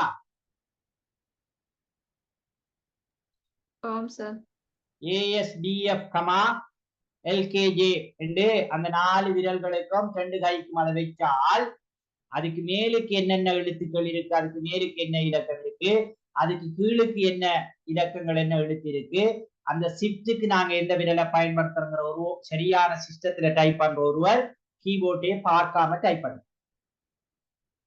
சரிதானே? அப்ப அதே போல கற்றல் என்பது மாற்றம் ஏற்படுற அதே நேரம் சூழலுக்கு ஏற்ப இணக்கமாக நடந்து கொள்ளும் முறையையும் நாங்க கற்றல் என்று சொல்றோம். சரிதானே? அப்ப அந்தந்த சூழல்ல நாங்க எப்படி நடந்து கொள்றது என்கிற விஷயத்தை கூட எங்களுக்கு உணர்த்துறது இந்த கற்றல் செயற்பாடுதான். அப்ப இப்ப உங்களுக்கோ இந்த கற்றல் என்பதுக்கு இப்ப கற்றல் என்றால் என்ன வந்து வரையறை செய்க என்று கேட்டால் சரியாக வரையறை செய்யக்கூடியதாக இருக்கும் நினைக்கிறேன். அப்படியா? இங்க பாருங்க, கற்றல் என்பதற்கான நிறையான வரையறை கிடையாது. இதுதான் என்று சரியா நாங்க என்ன செய்யலாது, வரையறைப்படுத்தாது. அப்ப கற்றல்ல வரையறைகள் என்பது கற்றல்ல பண்புகளை உள்ளடக்கியது. இப்ப இங்க சில உளவியல் அறிஞர்கள் கல்விசார் அறிஞர்கள் எல்லாம் இந்த கற்றல் தொடர்பான வித்தியாசமான கருத்துக்களை சொல்லி இருக்கிறார். ஒன்று கேட்ஸ் என்பவர் அனுபவம் பயிற்சி ஆகியவற்றின் எழும் நடத்தை மாற்றமே கற்றல் எனப்படும் என்கின்றார். அப்ப நாங்க பிள்ளைகளுக்கு வழங்குகின்ற பயிற்சிகள் அல்லது பிள்ளைகளுக்கு வழங்குகின்ற அனுபவத்தின் மூலமாக அவர்கள மாற்றங்கள் ஏற்படுவதுதான் கற்றல். இங்கே நடத்தை மாற்றம் இவர கருத்து. இப்ப ஜிடி என்ன பாய்ஸ் என்று சொல்றவரு ஒரு தனி மனிதன் பொதுவாக வாழ்க்கையில் பெறக்கூடிய பழக்க வழக்கங்கள், அறிவு, மனப்பான்மை ஆகியவற்றை தரக்கூடிய ஒரு செயல்முறை கற்றல் என்று சொல்றார். அப்ப ஒரு மனிதன் கற்றால் அவர் அறிவுல மாற்றம் வந்திருக்கணும், அவர திறன்ல மாற்றம் வந்திருக்கணும், அவர மனப்பாங்கு ஆட்டிடியூட், அவர பழக்க வழக்கங்கள். எனவேதான் இந்த கெஸ்ப் இருக்கணும்னு சொல்றாங்க. knowledge, attitude, skill, practice. ஏற்கனவே நாங்க கெஸ்ப்னு கதைச்சிருக்கோமா? என்ன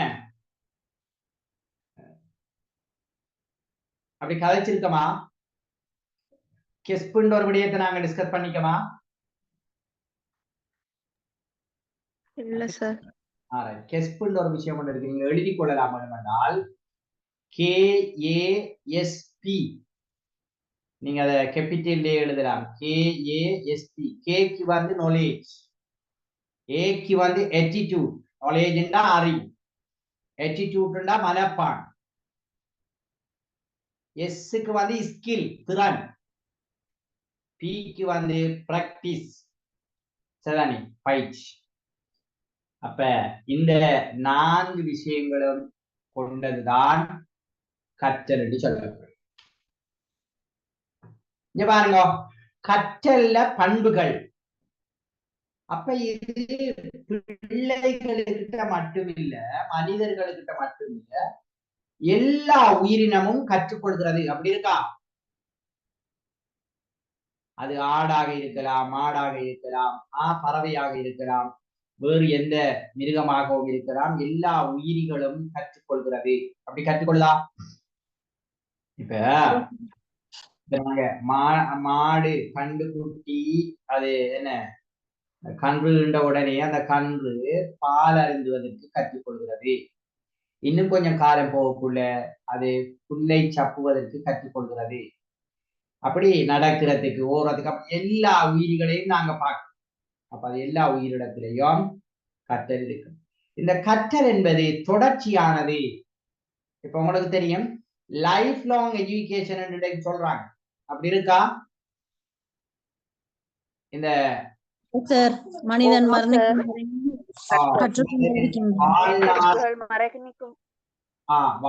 நீடித்த கற்றல். சாகும் வரை படிக்க இயலும் என்பதை விட சாகும் வரைக்கும் கற்றல் நடந்து கொண்டுதான் இருக்கு. நாம விரும்பினாலும் விரும்பாடு எப்படி நடந்து கொண்டிருக்குமான்னு சொன்னால், இப்ப உதாரணமாக நாங்க ஒவ்வொரு அனுபவங்களையும் பிறக்கணும். இப்ப உதாரணத்துக்கு நாங்க என்ன செய்யறோம்னு சொன்னால், இப்ப மருந்து எடுக்கிறதுக்கு ஹாஸ்பிட்டலுக்கு போறோம். அவிடத்தை நாங்க எப்படி மருந்து எடுக்கிறது, எப்படி துண்டெடுக்கிறது, என்ன செய்யறது, எப்படி டாக்டரை சந்திக்கிறது என்னன்னு அவடத்தை கற்றுக்கொள்றோம். அது எப்பயாலும் ஒரு நாளைக்கு நாங்க போர்டுல நிக்கிறதுக்கு போறோம். அப்ப அங்க என்ன செய்யணும், எப்படி நடந்து கொள்ளணும்ன்றதை அவடத்தை கற்றுக்கொள்றோம்.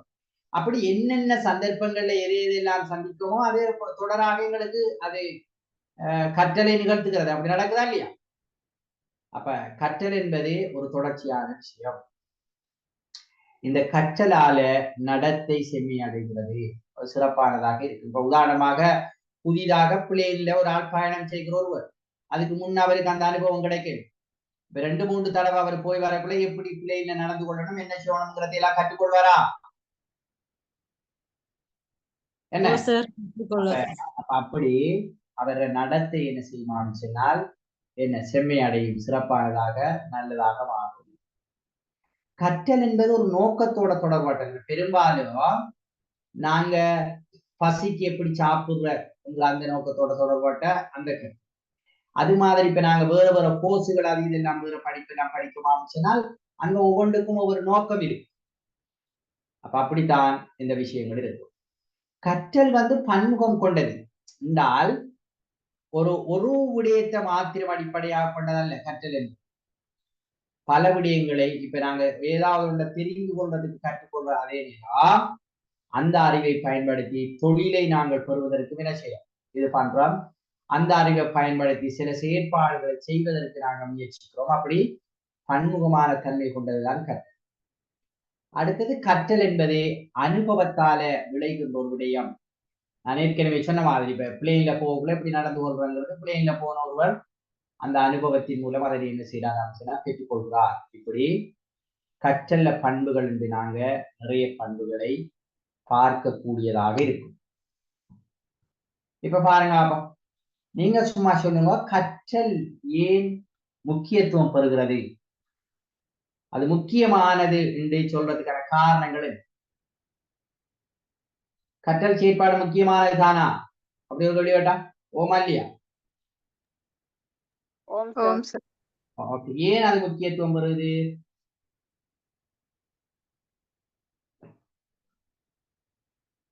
என்ன சொல்லலாம்? எங்களோட வாழ்க்கை செயற்பாடுகளுக்கு கட்டாயம் கற்றல் அவசியம்.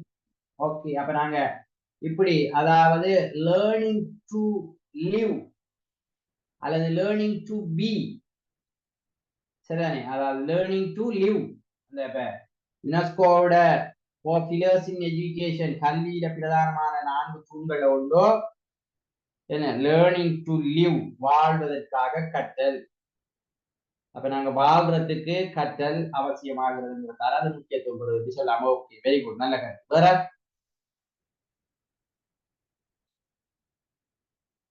வேற ஏதாவது கருத்து இருக்கா? குழந்தைகளோட அறிவை வளர்க்கறதுக்கும் கற்றுக்கொள்றோம். ஓகே, அறிவை வளர்க்கறதுக்கு கற்றுக்கொள்வது. ஓகே, அதை சொல்லலாம். வேற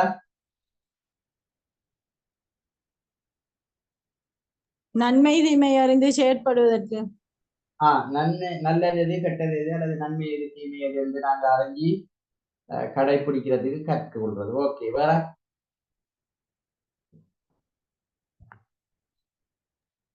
மனிதன் என்ற ரீதியில ஒரு நல்ல மனிதனாக சமுதாயத்தில் திகழ. நல்ல மனிதனாக இருக்கிறதுக்கு கற்றல் அவசியம்.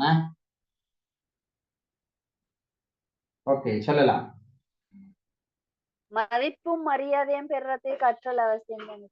அதாவது மன்னனும் மாசர கற்றவனும் சீர்தூக்கில் மன்னனிற் கற்றோன் சிறப்புடையவன். அப்படி இருக்கா? மன்னருக்கு தன் தேசமல்லா சிறப்பில்லை, தன் சொந்தமிடமெல்லாம் சிறப்பு.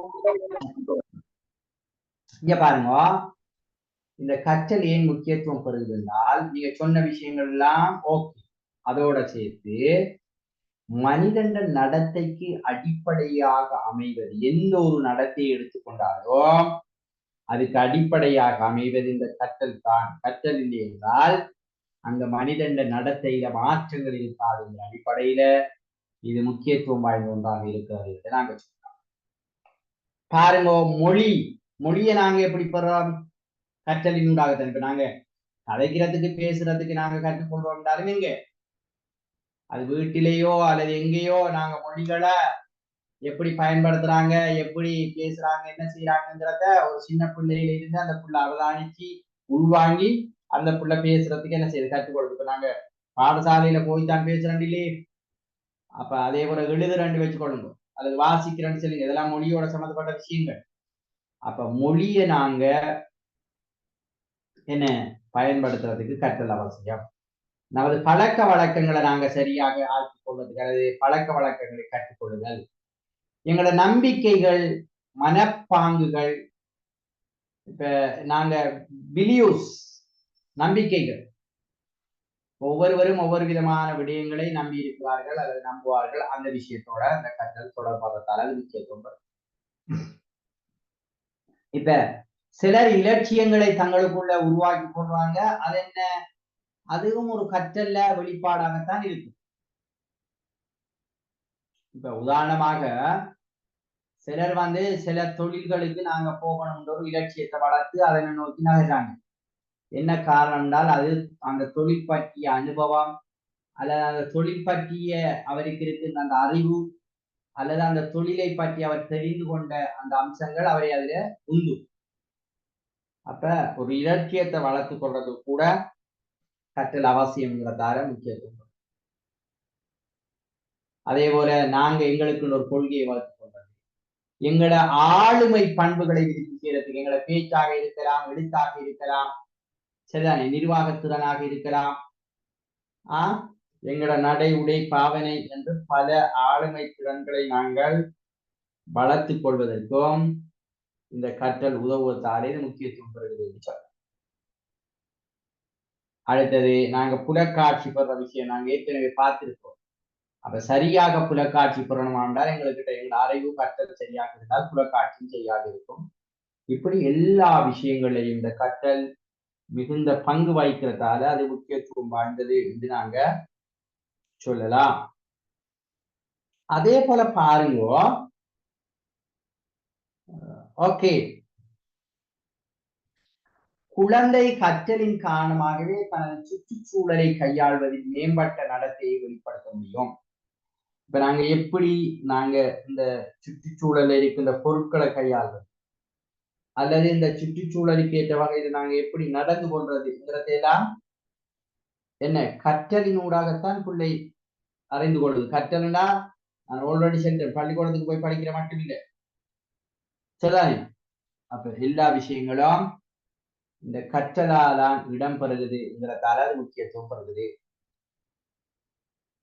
அடுத்தது எல்லா உயிரும் கற்றுக்கொள்கிறதே என்று நாங்கள் சொல்லியிருக்கிறோம். இருந்தாலும் மனிதன் விசேடமாக கற்றல்ல ஈடுபடுறதால அவன் ஏனைய உயிர்கள்ல இருந்து என்ன வேறுபட்டவராக இருக்கிறான் என்கிற அடிப்படையிலும் இந்த கற்றல் மிகுந்த முக்கியத்துவம் வாய்ந்தது என்று நாங்க கற்றல்ல முக்கியத்துவம் பல விடயங்களை சொல்லலாம். அப்ப கற்றல் எந்த அளவு முக்கியத்துவம் வாய்ந்தது என்பதை என்ன 3 விடயங்களை குறிப்பிட்டு விளக்குக, 4 விடயங்களை குறிப்பிட்டு விளக்குகின்ற எங்களால எழுதக்கூடியதாக இருக்குமா? அதே நேரம் கற்றல் ஒரு பிள்ளையின் நடத்தை விருத்திக்கு எவ்வாறு உதவுகிறது உதாரணங்களின் மூலம் விளக்கு என்று கேட்டால் எங்களால சொல்லிடுமா?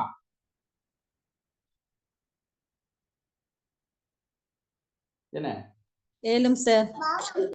ஓகே, நிறைய உதாரணங்களை சொல்லி எப்படி ஒரு பிள்ளையிட நடத்தையில மாற்றங்களை ஏற்படுத்துது, எப்படி பிள்ளை விருத்தியில் அது பங்களிப்பு செய்துங்கிறதெல்லாம் எங்களால சொல்லக்கூடியதாக இருக்கும்.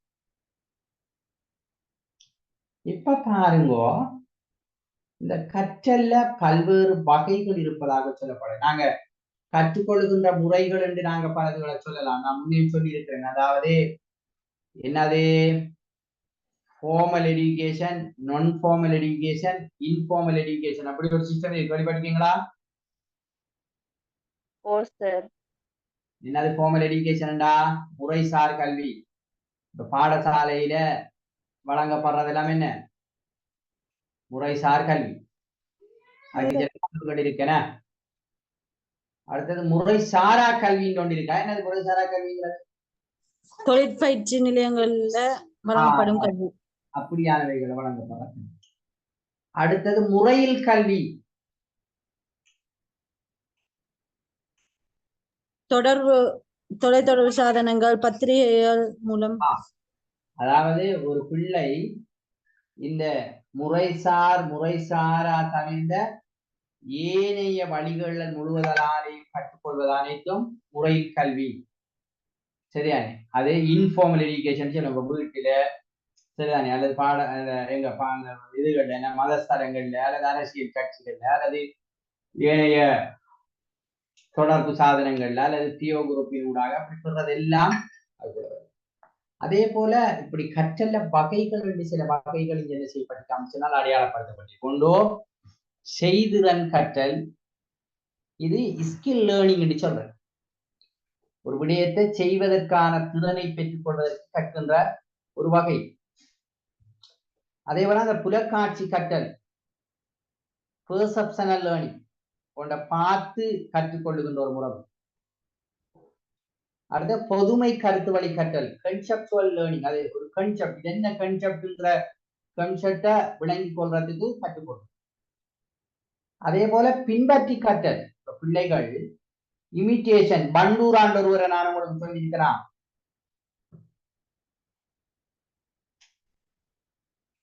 என்ன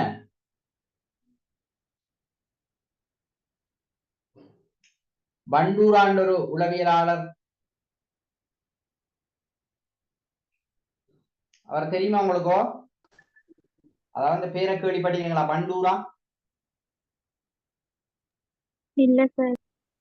பண்டூரான் ஒரு உளவியலாளர் இருக்கிறார்.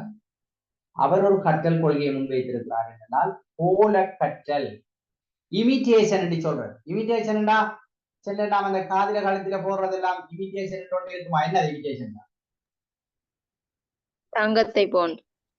அந்த நாமங்க வெள்ளியால, அதாவது தங்கம் போல அத இமிட்டேஷன் சொல்றேனே, அதாவது தங்கத்தை போல இருக்கு. அது மாதிரி ஏனைய பெரியவர்களுடைய நடத்தைகளை பிள்ளைகள் பார்த்து போல கற்றுக்கொள்கிறார்கள், இமிட்டேட் பண்றாங்க.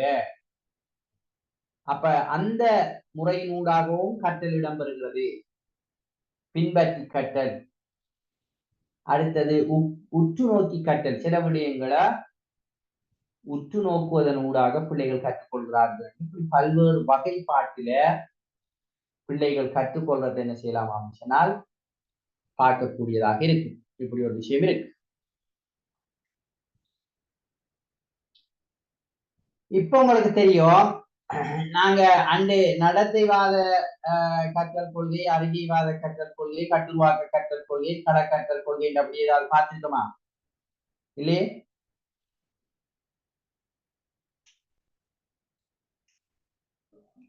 அப்படி ஏதாவது பார்த்தமா? இதுல கொஞ்சம் சார் நீங்க இல்ல இந்த அகமது ஹுசைன் சார் கொஞ்சம் அந்த கட்டுருவாக கற்றல் கொள்கை மட்டும் கொஞ்சம் ஒரு கிளாஸ் செஞ்சாரு. ஓகே. இப்ப அந்த கற்றல் எப்படி இடம்பெறுகிறதுங்கிறத விளக்குறதுக்கு பல கோட்பாடுகள் கொள்கைகள் இருக்கு. இப்ப அதெல்லாம் நான் இந்த களக்கற்றல்ல ஒரு வகைதான் இந்த பண்டூரால இமிட்டேஷன் சொல்றேன். உங்களுக்கு தெரியும் நடத்தைவாத கற்றல் கொள்கை ஒன்று இருக்கு. அந்த கொள்கைகள் அதுல நிறைய கொள்கைகள் இருக்கு. அதாவது உங்களுக்கு தெரியும் தோண்டை, பவுலோ, ஸ்கின்னர் அப்படியான ஆக்களை கேள்வி படிக்கீங்களா? அப்படி கேள்விப்படலையா? தோண்டை, பவுலோ, ஸ்கின்னர் என்ன முயன்று தவறி கற்றல், தூண்டி துலங்கல் கொள்கை, பழைய நிபந்தனை பாட்டு கொள்கை இதெல்லாம் கேள்விப்படலையா? பாப்போம். அப்ப அப்படி சில கற்றல் கொள்கைகள் எல்லாம் இருக்கு. என்னன்னா நடத்தையை எப்படி கற்றுக்கொள்ளுகின்றார்கள் பிள்ளைகள் அல்லது நடத்தை எப்படி மாற்றப்படுகிறது என்ற அடிப்படையை வைத்து சொல்லுகின்ற கோட்பாடுகள் இந்த நடத்தைவாத கோட்பாடு. அடுத்தது அறிகைவாத கற்றல் கொள்கை. இந்த பியாகி எல்லாம் அறிகைவாதத்தை அடிப்படையாக கொண்டுதான் என்ன செய்யலாம் சொல்றேன். சரிதானே? எப்படி பிள்ளைகள் அறிவதன் ஊடாகத்தான் பல விடயங்களை கற்றுக்கொள்கிறார்கள், அதுதான் அவர்களுடைய ஏனைய செயற்பாடுகளுக்கு காரணமாக அமைகிறது என்று அப்ப அந்த பியாஜி ஒவ்வொரு காலப்பகுதியிலும் எப்படியான அறிகை திறன் பிள்ளைகிட்ட காணப்படும் என்று சொல்றார். இப்ப தூல சிந்தனை பருவம், நியம சிந்தனை பருவம் அப்படியா கேள்விப்பட்டிருக்கீங்களா? பியாஜிய கொள்கை அறிகைவாத கோட்பாடு பியாஜிய அப்படி கேள்விப்பட்டிருக்கீங்களா? ஓ சார், குழந்தைகளை கட்ட கட்டமாக பிரித்து அப்ப அது ஒவ்வொரு காலத்திலையும் எப்படியான அறியக்கூடிய ஆற்றல் அந்த பிள்ளைகளுக்கு இருக்கிறதுங்கிறத தெளிவுபடுத்துற கோட்பாடுதான் இந்த பியாஜிர கற்றல் கோட்பாடுகளாக இருக்கிறத நாங்கள் என்ன செய்யலாம் பார்க்கலாம். அது அப்படி ஒரு விஷயம். அப்ப அது அறிகைவாதத்தோட சம்பந்தப்பட்ட சில கற்றல் கோட்பாடுகள் கொள்கைகள் இருக்கு. அடுத்தது கட்டுருவாக்க கற்றல் கொள்கை. சரிதானே? கட்டுருவாக்க கற்றல் கொள்கை என்கின்ற போது பிள்ளைகிட்ட இருக்கிற அறிவுல மேலுக்கு நாங்க மேலதிகமான தகவல்களை வைத்து இன்னும் அதை என்ன செய்ய விருத்தியாக்குறது, அதன் ஊடாகத்தான் கற்றல் இடம்பெறுகிறது என்று சொல்லப்படும். அல்லது சிறிதில இருந்து பெரிதை நோக்கி அல்லது தெரிந்ததிலிருந்து தெரியாததை நோக்கி பிள்ளைகளுக்கு கற்பிக்கணும் என்று சொல்றதுதான் இந்த கட்டுருவாக்க கோட்பாடு. இப்ப விகோஸ்கின்ற ஒரு ஆள் இருக்காரு, நீங்க கேள்விப்பட்டிருக்கீங்களா? விகோஸ்கி அவரு இந்த இப்படியான கொள்கைகளோட சம்பந்தப்பட்டவர். அடுத்தது கள கொள்கை. பிள்ளைகளுக்கு களத்துல எப்படியான சந்தர்ப்பங்கள் கிடைக்குது அல்லது களம் எப்படியாக அமைது அதற்கேற்பதான் கற்றுக்கொள்கிறார்கள் என்பதை அடிப்படையாக வைத்து கற்றலை விளக்குற கோட்பாடு அந்த கள கொள்கை. அதுல நான் சொன்னேன் ஏற்கனவே இந்த பண்டூரா என்கிறவர்கள் எல்லாம் இந்த கொள்கையில பல கருத்துக்களை சொல்றாங்க. அதுல இந்த இமிட்டேஷன் விஷயம் எல்லாம் இருக்கிறத நாங்க பார்க்கலாம்.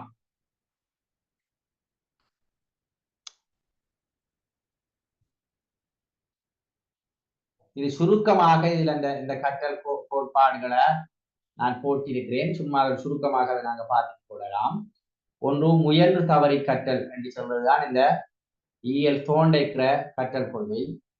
அதாவது என்னது இந்த அதை இன்னொரு வகையில சொல்லணும்னால் அவர் ஒரு அமெரிக்கா நாட்டை சேர்ந்த ஒரு உளவியலாளர். அவரு ஒரு பூனைய அடிப்படையாக வைத்து என்ன செய்திருக்கிறார் அப்படின்னு சொன்னால் ஒரு சோதனையை செய்திருக்கிறார்.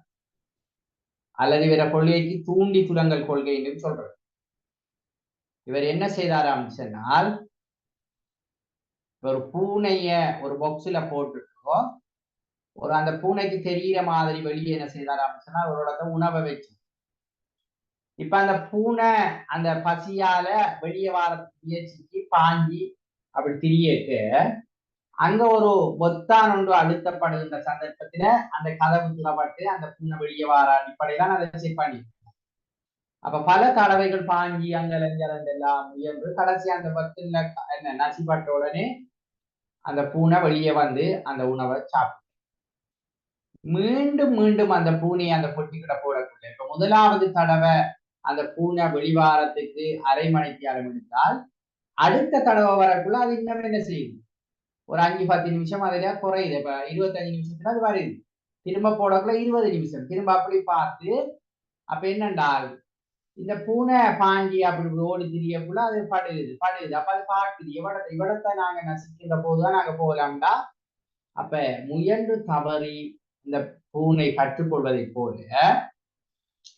பிள்ளைகளுக்கும் கணித செயற்பாடுகள் தான், ஏனைய செயற்பாடுகள் தான். பிள்ளைகளை விட்டு அதை திருத்தி பிள்ளைகளை விட்டு அப்படித்தான் பிள்ளைகள் முயன்று தவறி கற்றுக்கொள்கிறார்கள் என்று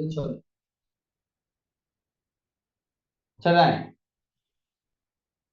அப்ப இவரே ஒரு நடத்தைவாத கொள்கைவாதிதான் இந்த தோண்டைக்கு சொல்றார்.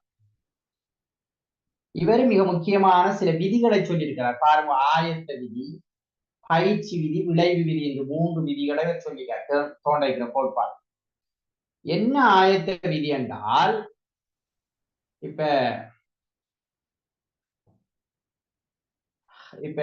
பிள்ளை ஆயத்தமாக இருக்கின்ற போது கற்பிக்கின்ற போதுதான் அந்த தூண்டி துலங்கல் 2 விடயங்களுக்கு இடையில உறவு வலுப்படும் என்று அவர் சொல்றார். இப்ப உதாரணத்துக்கு ஆயத்த நிலை சொல்ல படிக்கிறதுக்கு பிள்ளைய பசியோட வச்சுக்கிட்டு படிப்பிட்டால் அந்த பிள்ளைக்கு கற்றல ஞாபகம் ஈடுபாடு இருக்காது. அந்த பசிய பற்றிய எண்ணம் தான் அந்த பிள்ளைக்கு அதிகமாயிருக்கு. அப்ப நாங்க ஒரு பிள்ளையோட பசிய போக்கிட்டு நாங்க கற்பிக்கக்குள்ள கற்றல் அந்த பிள்ளை ஈடுபாடு காட்டும். எனவே கற்பதற்கு பிள்ளைகள் ஆயத்தமாக இருக்கிறார்களா அல்லது ஆயத்தமான நிலையை ஏற்படுத்தல் என்பது ஆசிரியரை பொறுத்தவரையில மிக முக்கியமான விஷயம். சரிதானே? உதாரணத்துக்கு சொல்லுவோமே, உடல் ரீதியாக நோய்வாய்ப்பாடு, காய்ச்சல், அல்லது சரியான உடம்பு வலி அப்படி இருக்கிற நேரத்துல பிள்ளைக்கு கற்பித்தா அது எஃபெக்டிவா இருக்குமா? ஆகவே ஆயத்தமாக இருக்கின்ற போதுதான் இங்க நாங்க கேள்வி கேட்டால் அதுக்கு பதில் அளிக்கணும் அல்லது நாங்க ஒன்றை செய்ய அதை செய்யும் அந்த கற்றல் வலுப்பெறுவதாக இருக்கும்ன்றது இவர ஆயத்த விதி. இந்த விதி லா ஆஃப் ரெடினஸ் என்று சொல்லப்படும். அடுத்தது பயிற்சி விதி, லா ஆஃப் எக்ஸ்பீரியன்ஸ். இது எக்ஸசைஸா, லா ஆஃப் எக்ஸசைஸ். அதாவது பயிற்சி விதி என்பது மிக முக்கியமான ஒரு விஷயம். என்ன பயிற்சி விதினா, ஏதாவது ஒரு விடயத்தை மீண்டும் மீண்டும் செய்கின்ற போதோ அங்க தூண்டலுக்கும் துலங்கலுக்கும் இடையில உறவு வலுப்படுகிற போதோ அது ஒரு நடத்தியாக அப்படியே நிலைத்து நிற்கும் என்று சொல்றாங்க. இப்ப உதாரணமாக கணித செயற்பாட்டை எடுத்துக்கொண்டால், இப்ப கூட்டலோ கழித்தலோ ஏதோ என்னங்கிறத நாங்க என்ன மீண்டும் மீண்டும் செய்யக்குள்ள பிழைகளை விட்டு விட்டு பிழை குறைக்கப்பட்டு எந்த ஒரு பிழையும் இல்லாம கூட்டுறதுக்கு கழிக்கிறதுக்கு பிள்ளை கற்றுக்கொள்ளும். அது மாதிரிதான் எந்த ஒரு வேலையை எடுத்துக்கொண்டாலும் அப்படி இருக்கு. பைசிக்கலோட கூட முதல் வீடும் எழும்பும், திரும்ப என்ன ஒரு குறிப்பிட்ட தோரத்துக்கு ஓடும், அப்படி அப்படின்னு திரும்ப அழகாக சைக்கிள் ஓடுறதுக்கு கற்றுக்கொள்றது. அப்ப அதுக்கு என்ன செய்யணும்? தொடர்ந்தேர்ச்சியான பயிற்சி இருக்கணும் சொல்லணும். அடுத்த இன்னொன்று தான் என்னென்றால் விளைவு விதி, எஃபெக்ட், லா ஆஃப் எஃபெக்ட் சொல்றது. இது என்னன்னா, நாங்க அந்த கற்கிறது எங்களுக்கு மகிழ்ச்சியை தரணும். அதனூடாக நடத்தையில என்ன அந்த தூண்டி சுடங்களுக்கு இடையில அதாவது வலுப்படுத்தப்படுகின்ற ஒரு விஷயம் அந்த இரண்டும் என்ன வலுவாகின்ற ஒரு நிலை ஏற்பட்டு அங்க திருப்தி அளிக்கின்ற மகிழ்வான விளைவுகள் இடம்பெறுகின்ற போது அந்த நடத்தை என்ன தூண்டலுக்கு துலங்கலாக சிறப்பாக அமைந்து சொல்றாங்க. உதாரணத்துக்கு இங்க நாங்க பிள்ளைகள் சரியாக கணித செயற்பாடுகளை செய்தால் அதுக்கு நாங்க சரி போடுறோம். இப்ப சரி போடுறது ஒரு விளைவு, அல்லது அதுக்கு நாங்க வெரி குட் போடுறது அல்லது எக்ஸலன்ட் போடுறது அல்லது ஸ்டார் ஒட்டுறது விளங்கிட்டு அப்ப அதெல்லாம் மகிழ்ச்சி ஏற்படுத்துமா இல்லையா? அப்ப இன்னும் நாங்க கணித செயற்பாடுகளை கொடுத்துக்க அந்த பிள்ளைகள் சிறப்பாக செய்வதற்கு முயற்சிப்பார்கள். அப்ப ஆயத்தமாக இருத்தல், பயிற்சி செய்தல், அந்த விளைவு சந்தோஷத்தை ஏற்படுத்த என்பன போன்ற விதிகளின் அடிப்படையில் கற்றல் சிறப்பாக இடம்பெறும் என்று தோண்டை குறிப்பிடுகிறார். ஓகே இது ஓகே சார். அடுத்தது பாருங்க, இந்த தோண்டைக்கிற கொள்கையை நாங்க வகுப்பறையில பயன்படுத்துறது கூட மாணவனை ஆயத்த நிலையில ஏற்படுத்தி அந்த ஆயத்த நிலைக்கு ஏற்ப கற்பிக்கிறது.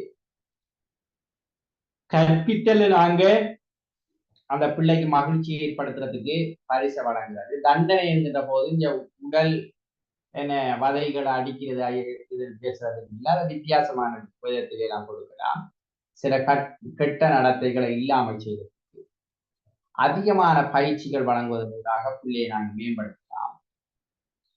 ஊக்குவிக்கிறது, ஆர்வத்தை தூண்டுறது, பிள்ளைகளுடைய தெளிவான கற்றல் குறிக்கோள்களை நான் ஏற்கனவே சொன்ன மாதிரி அமைச்சு அவற்றினூடாக கற்றலை மேற்கொள்ளணும் என்கிற அந்த விடயங்கள் தோண்டைக்கிற கொள்கையை வகுப்பறையில பயன்படுத்துறதுக்கு எங்களுக்கு ஆலோசனைகளாக அல்லது அதுக்குரிய சில சிந்தனைகளாக நாங்கள் இதை பார்க்கிறோம். இது அடுத்தது பவுலோ கேள்விப்படிமை.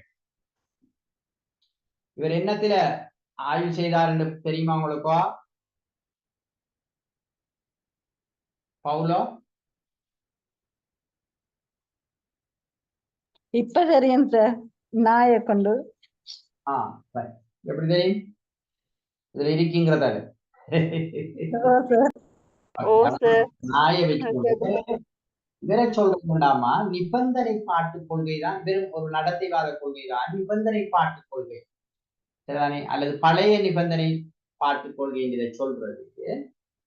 இது என்னண்டா, இவர் ஒரு வேலை செஞ்சார். எப்படின்னா, நாய்க்கு உணவை கொடுக்கக்குள்ள பெல் அடிச்சார். இப்ப நாய்க்கு உணவை கொடுக்கக்குள்ள அது என்ன செய்யும்? அதுல நாவில உமிழ்நீர் சுரக்கும். இப்ப நாய்க்கு உணவை கொடுக்க கூட வெள்ளையும் அடிக்கும், நாய்க்கு உணவை கொடுக்கக்குள்ள வெள்ளையும் அடிக்கும். இப்படி தொடர்ந்து செஞ்சிட்டு சும்மா பெல் அடிக்கையே உணவை கொடுக்காம நாய்க்கு என்ன செய்யும்? உமிழ்நீர் சுரப்பதை அவர் கண்டார். அப்ப இங்க நிபந்தனைப்படுத்தி மாணவர்களை கற்க வைத்தல், அதாவது ஒரு செயற்கையான புறத்தூண்டலுக்கு இயற்கை துலங்களை வெளிப்படுத்துறதுக்கு நிபந்தனைப்படுத்தல். அதாவது பாருங்க, பெல் அடிக்கிறங்கிறது செயற்கையான ஒரு விஷயம். அதுக்கு சாப்பிடுறதுக்கு உமிழ்நீர் சுரக்கிற அந்த உமிழ்நீரை செயற்கையான ஒரு நிபந்தனையை வழங்கி அதை செய்ய வைக்கலாம் என்று இவர் கண்டார். ஆனால் இன்னொன்று சொல்றார் என்னென்றால், இந்த நிபந்தனைப்படுத்தப்பட்ட இந்த தூண்டி அது தொடர்ந்தேர்ச்சியாக ஏமாற்றத்தை கொடுக்குமாக இருந்தால் இந்த தூண்டிக்கும் துலங்களுக்கும் இடையில என்ன அந்த வலு குறையும் என்று சொல்றாரு. இப்ப உதாரணமாக நாங்க பெஸ்டா உணவை கொடுக்கக்குள்ள அந்த நாய்க்கு உமிழ்நீர் சுரக்குது, பிறகு வெள்ளை அடிச்சு உணவையும் கொடுக்கும் வெள்ளையும் அடிக்கும், உணவையும் கொடுக்கும் வெள்ளையும் அடிக்கும்ங்கக்குள்ள அது அப்படி என்ன செய்யும்? உமிழ்நீர் சுரக்கும். பிறகு உணவு கொடுக்காமலே வெள்ளை அடிக்கக்குள்ள அந்த சாப்பாடு கிடைக்க போகுதுங்கிற உணர்வுல உமிழ்நீர் சுரக்கும். அடுத்து அப்படி போய் பல தடவைகள் அப்படி கொடுக்காம அப்படியே வெள்ளை அடிக்க அந்த உமிழ்நீர் சுரப்பது குறைந்து போவதற்கான வாய்ப்பு இருக்கு என்று இவர் சொல்றாரு. எனவே இந்த அடிப்படையில்தான் கற்றல் இடம்பெறுகிறது என்று இவர் சொல்றாரு. இங்க பாருங்க, பெஸ்டா உணவு தட்டை பார்த்தாலே உமிழ்நீர் சுரக்குது. அடுத்தது என்ன? உணவு தட்டையும் கொடுக்கறது, வெள்ளையும் அடிக்கிறது, உமிழ்நீர் சுரக்குது. பிறகு அங்க பாருங்க, இப்படி வாங்க, மேலுக்கு இருந்து முதலாவது படம், அதுக்கு கீழே இரண்டாவது படம், அதுல சைட்ல பாருங்க அப்ப மூன்றாவது படம். அது என்ன செய்யுது? வெள்ளை மட்டும் அடிக்கக்குள்ள உமிழ்நீர் சுரக்குது. ஆனால் தொடர்ந்து வெள்ளை மட்டும் அடிக்க போகக்குள்ள அது சிக்கலை ஏற்படும்.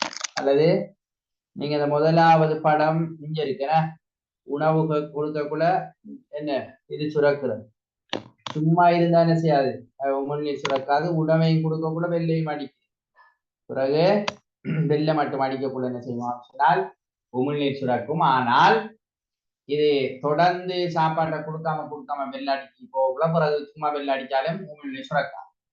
அங்க பாருங்க, அப்ப தூண்டல் துலங்கல், உணவு உமிழ்நீர் சுரக்கு, பிறகு உணவும் மணி ஒலியும் உமிழ்நீர் சுரக்கு, மணி ஒலியை மட்டும் அடித்தால் உமிழ்நீர் சுரக்குது. இதுதான் பவுலோட பரிசோதனையாக இருக்கிறது. அப்ப இப்படி பிள்ளைகளுக்கு கற்றலை ஏற்படுத்தலாம். பிள்ளைகளுடைய கற்றலை இப்படி நிபந்தனைப்படுத்தினாங்க என்ன செய்யலாம் சொன்னால் நடைமுறைப்படுத்தலாம் அவர் சொல்றார். சரிதானே? ஆறுது பவுலோ. இங்க பாருங்க, அழைப்பு மணிக்கு எழுந்து சென்று கதவை திறத்தல். இது உதாரணத்துக்கு அது சிவப்பு விளக்கை பார்த்தவுடன் என்ன செய்யுது, வண்டிகளை நிறுத்தும். இதெல்லாம் இந்த கொள்கையின் அடிப்படையில இருக்கிற உதாரணங்கள் சொல்லப்படும். மாணவர்களோட தவறான நடத்தைகள் அதை நீக்கிறதுக்கு இந்த நிபந்தனைப்படுத்தி இந்த கொள்கைகளை நடைமுறைப்படுத்தலாம் சொல்லப்படும். இது புதிய நிபந்தனை பாட்டு கொள்கைதான் ஸ்கின்னர். ஸ்கின்னர் என்னதுல ஆய்வு செய்தார் சொல்லிடுமா?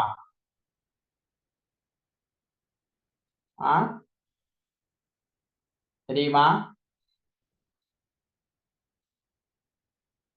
ஸ்கின்னர் என்னதுல ஆய்வு செய்தார்?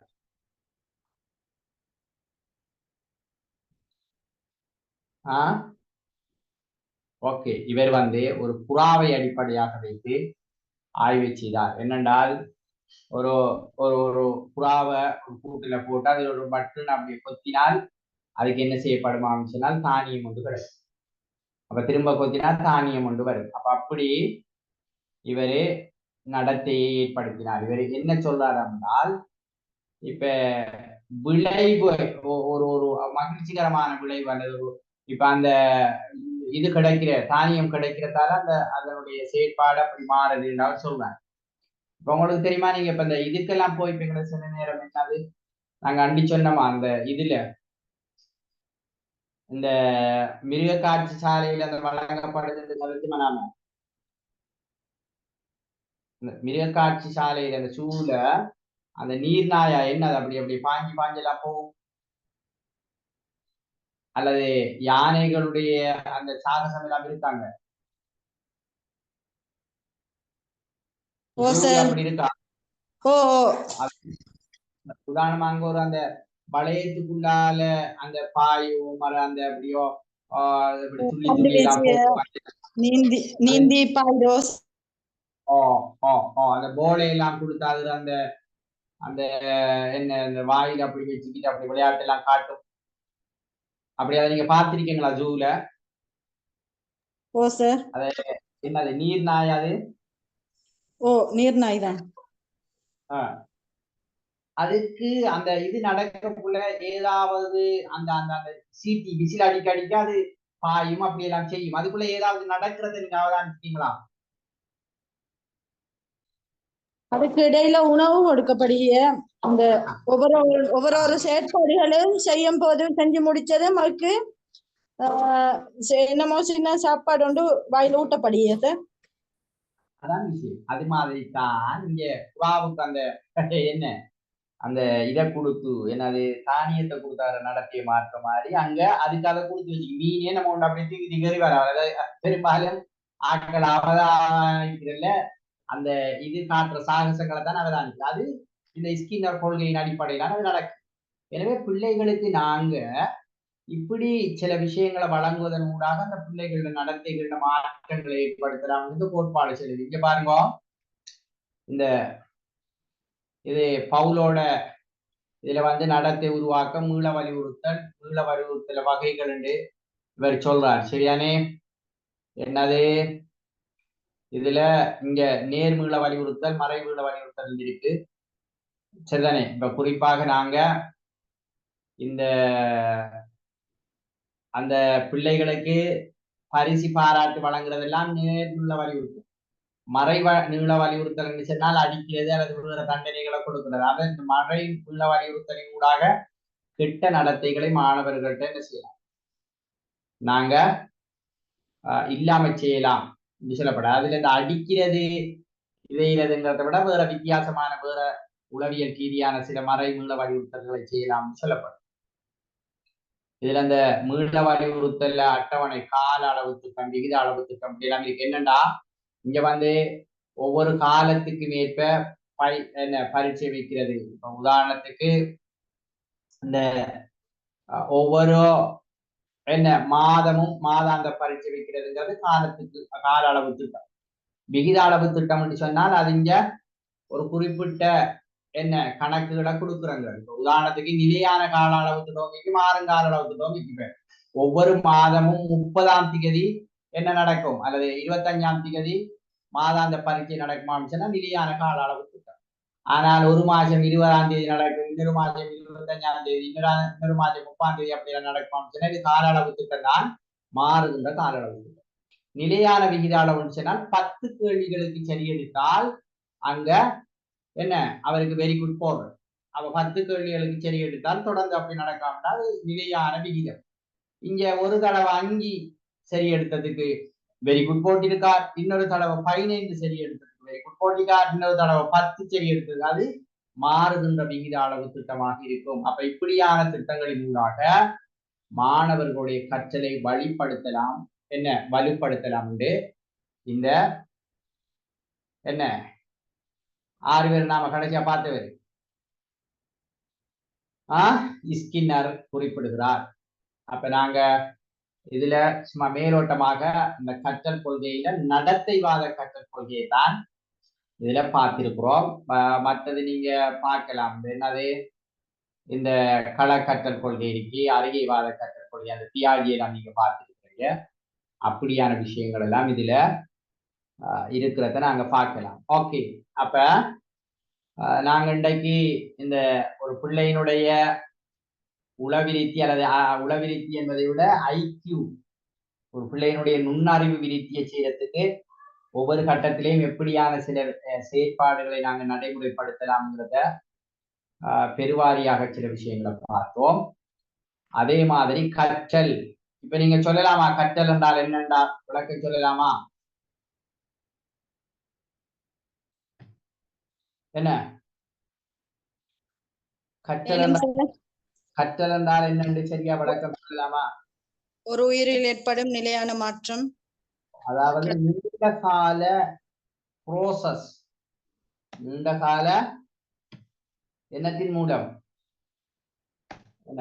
செயல்முறையின் ஊடாக ஒரு உயிரில ஏற்படுகின்ற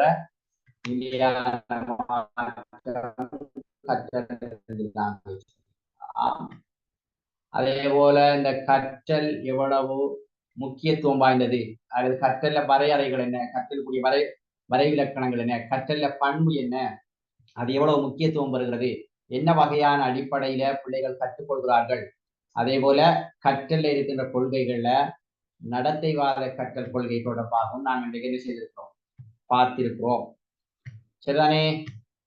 ஓகே, ஏதாவது கேட்கிறண்டால் இப்ப இந்த ஸ்லைட் ஆல்ரெடி உங்களுக்கு ஷேர் பண்ணப்பட்டிருக்கு நினைக்கிறேன், அப்படியா? என்ன சத்தம் இல்லாம இருக்கீங்க?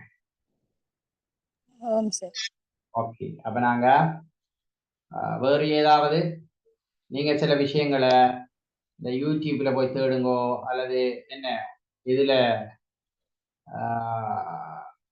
கூகுள்ல போய் தேடுங்கோ, அப்படியெல்லாம் நாங்க நிறைய விஷயங்களை தேடி அறிந்து கொள்ளக்கூடியதாக இருக்கும். ஓகே, அப்ப இதோட நாங்க முடிச்சு கொள்வோமா? என்ன? Okay sir. ஓகே, அப்ப நாங்க இன்னொரு செஷன்ல சந்திப்போம். Okay, thank you very much. உங்களோட கொஞ்சம் பேர் அந்த பார்ட்டிசிபேஷன் வகுப்புல மிகச்சிறப்பாக இருக்கிறது. ஆனால் சிலர் வந்து உறங்கும் பங்காளர்களும் எங்களுக்குள்ள இல்லாமல் இல்லை. Okay, thank you very much. சந்திப்போம்.